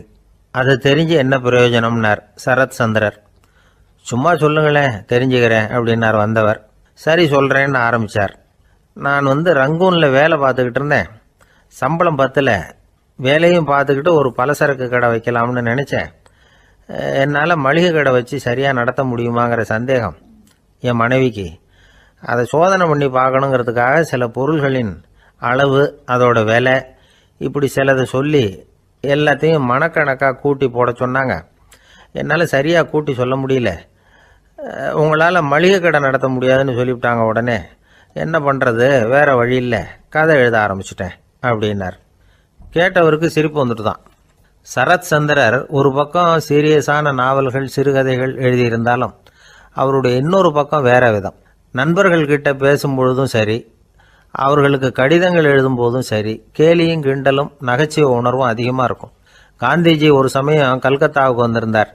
தேசபக்தர்கள் பல பேர் அவர்கிட்ட பேசிக்கிட்டு இருந்தாங்க. அப்போது சரத் சந்திரரும் அங்கே இருந்தார். கிரண் சங்கர் ராய் அப்படிங்கிறவரும் அங்கே இருந்தார். அவர் சொன்னாராம், காந்திஜியோட பழகிய முதல் வங்காளி நான் தான். போயர் யுத்த காலத்தில் இவர் லண்டனுக்கு வந்திருந்தப்போ என்கிட்ட தான் வங்காள மொழி கற்றுக்கிட்டார் அப்படின்னாராம். உடனே சரத் சந்திரர் காந்திஜியை பார்த்து, இவர் உங்களுக்கு வங்காள மொழி கற்றுக் கொடுத்தது உண்மைதானா அப்படின்னாராம். ஆமான்னாராம் காந்தி. அதனால தான் உங்களால் வங்காள மொழி கற்றுக்க முடியல அப்படின்னாராம். எல்லாரும் சிரிச்சாங்களாம். சரத் சந்திரர் சாம்தாபேர் அப்படிங்கிற கிராமத்தில் தங்கியிருந்தார். ஒரு இலக்கிய நிகழ்ச்சியில் கலந்துக்கிறதுக்காக. அதுக்காக ஒரு கல்கத்தாவுக்கு போக வேண்டிய சூழ்நிலை. அதுக்காக புறப்பட்டார். அந்த சமயத்தில் பின்னாடி இருந்து யாரோ அவரை கூப்பிட்டாங்க. இப்படி கூப்பிட்டவரை பார்த்து இன்னொருத்தர் யாரோ அதட்டி இருக்கிறாங்க. போகிறவரை ஏன் இப்படி கூப்பிடுறீங்க அப்படின்னு. ஏன் கூப்பிட்டா என்னன்னு கேட்டிருக்கார் சரத் சந்திரர். புறப்படுறவங்கள பின்னாடி இருந்து கூப்பிடுறது அபசகுனம், போகிற இடத்துல ஏதாவது ஆபத்து வரலாம் அப்படின்னு அதுக்கு விளக்கம் கொடுத்துருக்கிறார் அவர். உடனே சரத் சந்திரர் சொன்னாராம், இதோ இவங்க என்னை இலக்கிய கூட்டத்துக்கு அழைச்சிட்டு போகிறாங்களே, இதை விட வேற என்ன ஆபத்து வந்துட போகுது அப்படின்னாராம். இப்படி சரத் சந்திரருக்கு இயல்பாகவே நகைச்சுவை உணர்வு உண்டு. அவருடைய நண்பர் ஒருத்தர் வீட்டுக்கு கூப்பிட்டுருந்தார். அங்கே ஒரு கச்சேரிக்கு ஏற்பாடு பண்ணியிருந்தாங்க. சரத் சந்திரருக்கு இயல்பாகவே கச்சேரியில் நீண்ட ஆலோசனையெல்லாம் கேட்கறதுக்கு பொறுமை இருக்காது. அதனால் மெதுவாக பாட போகிறவர் எப்படி அப்படின்னு கேட்டிருக்கார். அவருக்கு ரொம்ப நல்லா பாட தெரியும் அப்படின்னு சொல்லியிருக்கிறாங்க. அதுக்கு சரத் சந்திரர், பாட தெரியுங்கிறது சரி, பாட்டை நிறுத்த தெரியுமா அதை சொல்லுங்கள் முதல்ல அப்படின்னாராம். ஒரு பெரியவர் உட்கார்ந்துருக்கிறார். அவரை சுற்றி அவருடைய தோழர்கள் உட்காந்துருக்கிறாங்க. ஏதோ ஒரு முக்கியமான செய்தியை அவர் அவங்களுக்கு சொல்லிகிட்டு இருக்கிறார். அவங்களும் ஆர்வமாக கேட்டுக்கிட்டு இருக்கிறாங்க. இந்த சமயத்தில் யாரோ ஒரு ஆள் வேகமாக அங்கே வர்றார். வர்ற வேகத்திலேயே எனக்கு ஏதாவது உதவி செய்யுங்க அப்படின்னு கேட்டுக்கிட்டே வர்றார். கேட்கறது உதவி, ஆனால் குரல் மிரட்டுறது மாதிரி இருக்குது, அதட்டி கேட்கறது மாதிரி இருக்குது. இதை கேட்டதும் அந்த பெரியவர் ஆத்திரப்படலை, ஆனால் அவரை சுற்றி இருந்தவங்க ஆத்திரப்பட்டாங்க. இதை பெரியவர் கவனித்தார். கொஞ்சம் அமைதியாக இருங்கன்னார். வந்தவரை கூப்பிட்டார். அவருக்கு சில பொருள்களை கொடுத்தார். என்னங்க இப்போ உங்களுக்கு மகிழ்ச்சி தானே அப்படின்னார். ஆ அப்படின்னு அலட்சியமாக அவர் சொல்கிறார்.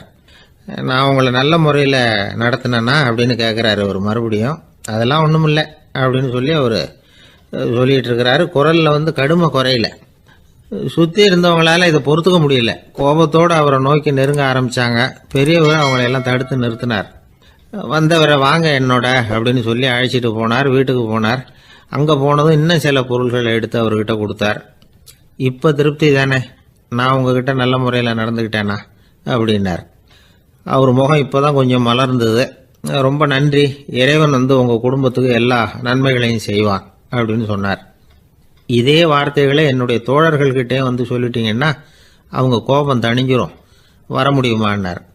கண்டிப்பாக வர்றேன் அப்படின்னாரு. மறுநாள் காலையில் அந்த இடத்துக்கு வந்தார். அதே மாதிரி சொல்லிவிட்டு அவர் போயிட்டார். தோழர்கள்லாம் ரொம்ப வியப்போடு பெரியவரை பார்த்தாங்க. அந்த பெரியவர் தான் நபிகள் நாயகம். அவர் சொன்னார், ஒருத்தன் ரொம்ப ஆசையாக ஒரு ஒட்டகத்தை வளர்த்துக்கிட்டு வந்தான். ஒரு நாள் அந்த ஒட்டகம் வந்து கயத்தை அறுத்துக்கிட்டு ஓடி போயிட்டுது. அக்கம் பக்கத்தில் இருக்கிறவங்கெல்லாம் அந்த ஒட்டகத்தை பிடிக்கிறதுக்கு முயற்சி பண்ணாங்க. அதை துரத்திக்கிட்டு ஓடினாங்க. ஒட்டகம் வந்து தாறுமாறாக ஓட ஆரம்பிச்சுது. இந்த சமயத்தில் ஒட்டகத்தை வளர்த்தவன் அங்கே ஓடி வந்தான். நீங்கள் அதை ஒன்றும் செய்ய வேணாம், விட்டுருங்க. அதோட சுபாவம் எனக்கு நல்லா தெரியும். அதை சுலபமாக என்னோடய வழிக்கு கொண்டுகிட்டு வந்துட முடியும். நான் பார்த்துக்கிறேன், விட்டுருங்கோ அப்படின்னா.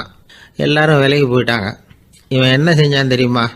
கொஞ்சம் புல்லை கையில் எடுத்துக்கிட்டு அந்த ஒட்டகத்தை நெருங்கினான். அவ்வளவுதான். அது ஓடி வந்து இவன் காலடியில் உட்காந்துக்கிட்டது.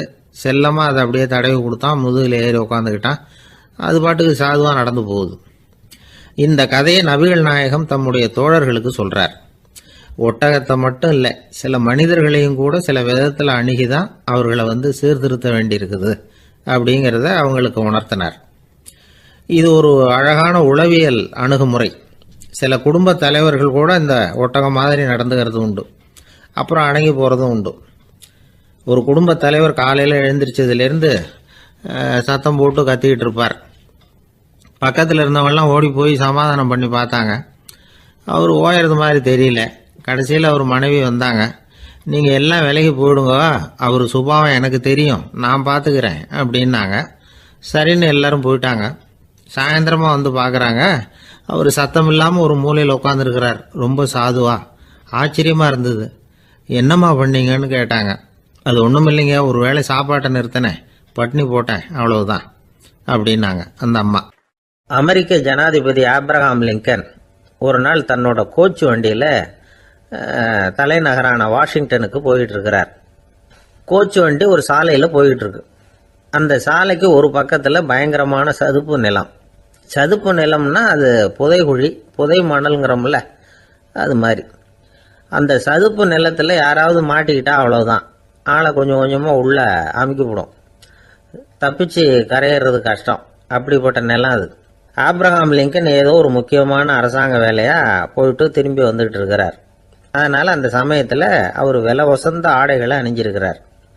அப்படி அவர் அந்த கோச்சு வண்டியில் வந்துக்கிட்டு இருக்கிறாரு. அந்த சமயத்தில் ஒரு காட்சி அவர் கண்ணில் பட்டுட்டுது. என்ன தெரியுமா? ரோட்டுக்கு பக்கத்தில் இருந்த சதுப்பு நிலத்தில் ஒரு இளம் பன்றி குட்டி சிக்கிக்கிட்டு தவிச்சிக்கிட்டு இருக்குது. பரிதாபமாக கத்திக்கிட்டு இருக்குது. அதை பார்த்தார் லிங்கன். அவருக்கு என்ன மாதிரி ஆயிட்டுது. உடனே வண்டியை நிறுத்த சொன்னார். கீழே இறங்கினார். தன்னோட விலை வசந்த ஆடைகளை பற்றி லட்சியம் பண்ணவே இல்லை. தனக்கே ஆபத்து வரலாம்ங்கிறத பற்றியும் கவலைப்படலை. தான் ஒரு குடியரசுத் தலைவருங்கிறத பற்றியும் அவர் நினச்சி பார்க்கல. நேராக அந்த சதுப்பு நிலம் பக்கமாக போனார். அந்த சேத்துல இறங்கி பன்றிக்குட்டியை காப்பாற்றி கரைக்கு கொண்டுட்டு வந்து சேர்த்துட்டார். அதுக்கப்புறம் நிம்மதியாக கோச்சு வண்டியில் ஏறி வெள்ள மாளிகைக்கு வந்து சேர்ந்தார். ட்ரெஸ்ஸு, உடம்பு பூரா சேறு சகதி. பார்க்குறவங்களுக்கெல்லாம் ஆச்சரியமாக போச்சு. அவங்களுக்கு ஒன்றும் புரியல. இவர் நேராக ட்ரெஸ்ஸு மாற்றிக்கிறதுக்காக போனார். கோச்சு வண்டி ஓட்டிகிட்டு வந்தவங்கிட்ட போய் எல்லாரும் கேட்டாங்க, என்ன ஆச்சு அப்படின்னு. அவர் வர்ற வழியில் நடந்த விவரத்தை சொன்னார். ஆப்ரஹாம் லிங்கனுடைய இந்த இறக்க குணத்தை எல்லாரும் பாராட்டினாங்களாம், புகழ்ந்தாங்களாம். ஆனால் இதுக்கு லிங்கன் என்ன பதில் சொன்னார் தெரியுமா? தயவு பண்ணி இந்த புகழ்ச்சியான பேச்சையெல்லாம் ஒதுக்குங்க, அதெல்லாம் வேணாம். அந்த சின்ன பிராணி சகதியில் மாட்டிக்கிட்டு துடிச்சிக்கிட்டு இருந்தது, அதை பார்த்தேன். உடனே என்னுடைய இதயத்தில் ஒரு முள்ளு தைச்சது மாதிரி ஒரு உணர்வு. அந்த முள்ளை பிடுங்கி எறிஞ்சேன், அவ்வளவுதான். உண்மையில் அந்த பிராணிக்கு நான் வந்து உதவினேங்கிறத விட எனக்கு ஏற்பட்ட இன்னலை போக்கிக்கிட்டேன் அப்படிங்கிறது தான் உண்மை. அதுதான் பொருத்தம். அப்படி இருக்கிறப்போ இதில் புகழறதுக்கு என்ன இருக்குது அப்படின்னாரு ஆப்ரஹாம் லிங்கன். எவ்வளவு யதார்த்தமான வார்த்தைகள் பாருங்க. இந்த காலத்தில் நம்மளையும் பல பேர் அப்படி உண்டு. நீச்சல் தெரியாத ஒரு ஆள் தண்ணியில் இறங்கிட்டான். தண்ணி ஆழம்ங்கிறது அப்புறமா தான் தெரிஞ்சுது. தத்தளிக்க ஆரம்பிச்சுட்டான். வாழ்னு கத்துறான்.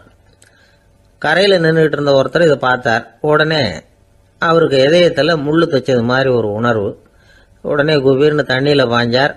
அவரை காப்பாற்றி கரைக்கு கொண்டுட்டு வந்து சேர்த்தார். இதை பார்த்துக்கிட்டு இருந்த இன்னொருத்தர் காப்பாற்றின அந்த ஆளை பாராட்டி புகழ்ந்தார். என்ன புகழாதீங்க சார் அப்படின்னார் அவர். ஏன்னு கேட்டார் இவர். நான் அந்த ஆளை ஏன் காப்பாற்றினேன் தெரியுமா? அவன் நேற்றுக்கு என்கிட்ட 300 ரூபா கடன் வாங்கியிருக்கிறான். இவன் தண்ணியில் போட்டான்னா நான் கொடுத்த கடனும் தண்ணியில் போடும். அதனால தான் விழுந்து காப்பாற்றினேன் அப்படின்னா அந்த ஆள். ஒருத்தர் இருக்கார், நல்ல உத்தியோகத்தில் தான் இருக்கிறார். ஆனால் எப்போ பார்த்தாலும் முகத்தை வெறுப்பாக வச்சிருப்பார். அப்படியே வருவார் போவார். ஏன் சார் இப்படி இருக்கிறீங்க அப்படின்னு விசாரித்தோம். ஏன்டா இந்த வேலைக்கு வந்தோம்னு இருக்கு சார் அப்படின்னார். உங்கள் வேலை உங்களுக்கு பிடிக்கலையா அப்படின்னு கேட்டோம். இல்லைன்னார். இப்படிப்பட்டவங்க வெற்றிகரமான வாழ்க்கை வாழ முடியாது. இது நிபுணர்கள் கருத்து. வேலையை நேசிக்க தெரிந்தவர்கள் வெற்றி பெறுவார்கள் அப்படிங்கிறாங்க அவங்க. எந்த துறையாக இருந்தாலும் சரி, அந்த துறையில் வெற்றிகரமாக இருக்கிறவங்கள விசாரித்து பாருங்கள். எனக்கு என்னுடைய வேலை ரொம்ப பிடிக்கும் அப்படின்னு சொல்கிறவங்களாக தான் இருப்பாங்க. அப்படி இருந்தால் தான் அது வெற்றிகரமாக இருக்க முடியுது அவங்களால. ஒருத்தனுக்கு பிடித்தமான பொழுதுபோக்கே அவனுடைய தொழிலாக இருந்துட்டுதுன்னா அவனை மாதிரி கொடுத்து வச்சவன் வேற யாரும் இல்லை அப்படிங்கிறார் பெர்னாட் ஷா. ஒரு தடவை மன்னர் ஹுமாயூன் உயிரை தண்ணீர் முண்டு ஊற்றுகிற தொழிலாளி ஒருத்தர் காப்பாற்றினாராம் அந்த ஹுமாயூன் உயிரை. உடனே மன்னர் கேட்டிருக்கார், உனக்கு என்ன வேணும்னாலும் கேளு தரேன், உயர் பதவி வேணுமா அப்படின்னு கேட்டாராம். மன்னா, மக்களின் தாகம் தீர்க்கக்கூடிய இந்த பணியை விட உயர்ந்தது உண்டா அப்படின்னாராம் அந்த தொழிலாளி. அவரால் அவருடைய வேலையை நேசிக்க முடிஞ்சுது, அதனால் மகிழ்ச்சியாக இருக்க முடிஞ்சுது. நாமெல்லாம் அப்படி இல்லை. வேலை கிடைக்கிற வரைக்கும் கிடைச்சா போதும் அப்படின்னு இருக்கோம். கிடைச்சதுக்கப்புறம் ஏன்டா அந்த வேலைக்கு வந்தோம்னு ரொம்பவும் அழுத்துக்குவோம். சரி, நாம் இருக்கிற இடத்துல நாம் வெற்றிகரமாக இருக்க வழி உண்டா அப்படின்னா உண்டுன்னு சொல்கிறாங்க. அதாவது மன இயல் நிபுணர்கள் இருக்கிறாங்க இல்லையா, அவங்க அதுக்கு முக்கியமாக 6 வழிகள் சொல்கிறாங்க. நீங்கள் ஒரு அலுவலகத்தில் வேலை பார்க்குறவரா அப்படின்னா இதை கேளுங்க. அதாவது உங்கள் மேலதிகாரி எதிர்பார்ப்புக்கு தகுந்த மாதிரி உங்கள் வேலை இருக்குதா?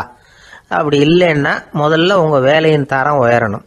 உங்களுக்கு மேலே கீழே வேலை பார்க்குற பணியாளர்கள்கிட்ட நல்ல விதமாக பழகுறீங்களா? அந்த உறவு முறையில் ஏதாவது குறை இருந்தால் அதை கண்டுபிடிச்சி சரி பண்ணுங்க. நம்பிக்கைக்கு உரியவர் அப்படின்னு நீங்கள் பேர் எடுக்கணும். நீங்கள் எடுக்கிற முடிவு நல்ல முடிவாக தான் இருக்கும் அப்படின்னு அடுத்தவங்க சொல்லணும். உங்கள் தோற்றத்துக்கு முக்கியத்துவம் கொடுங்க. இது மனம் உடல் ரெண்டும் சம்பந்தப்பட்டது. அதனால்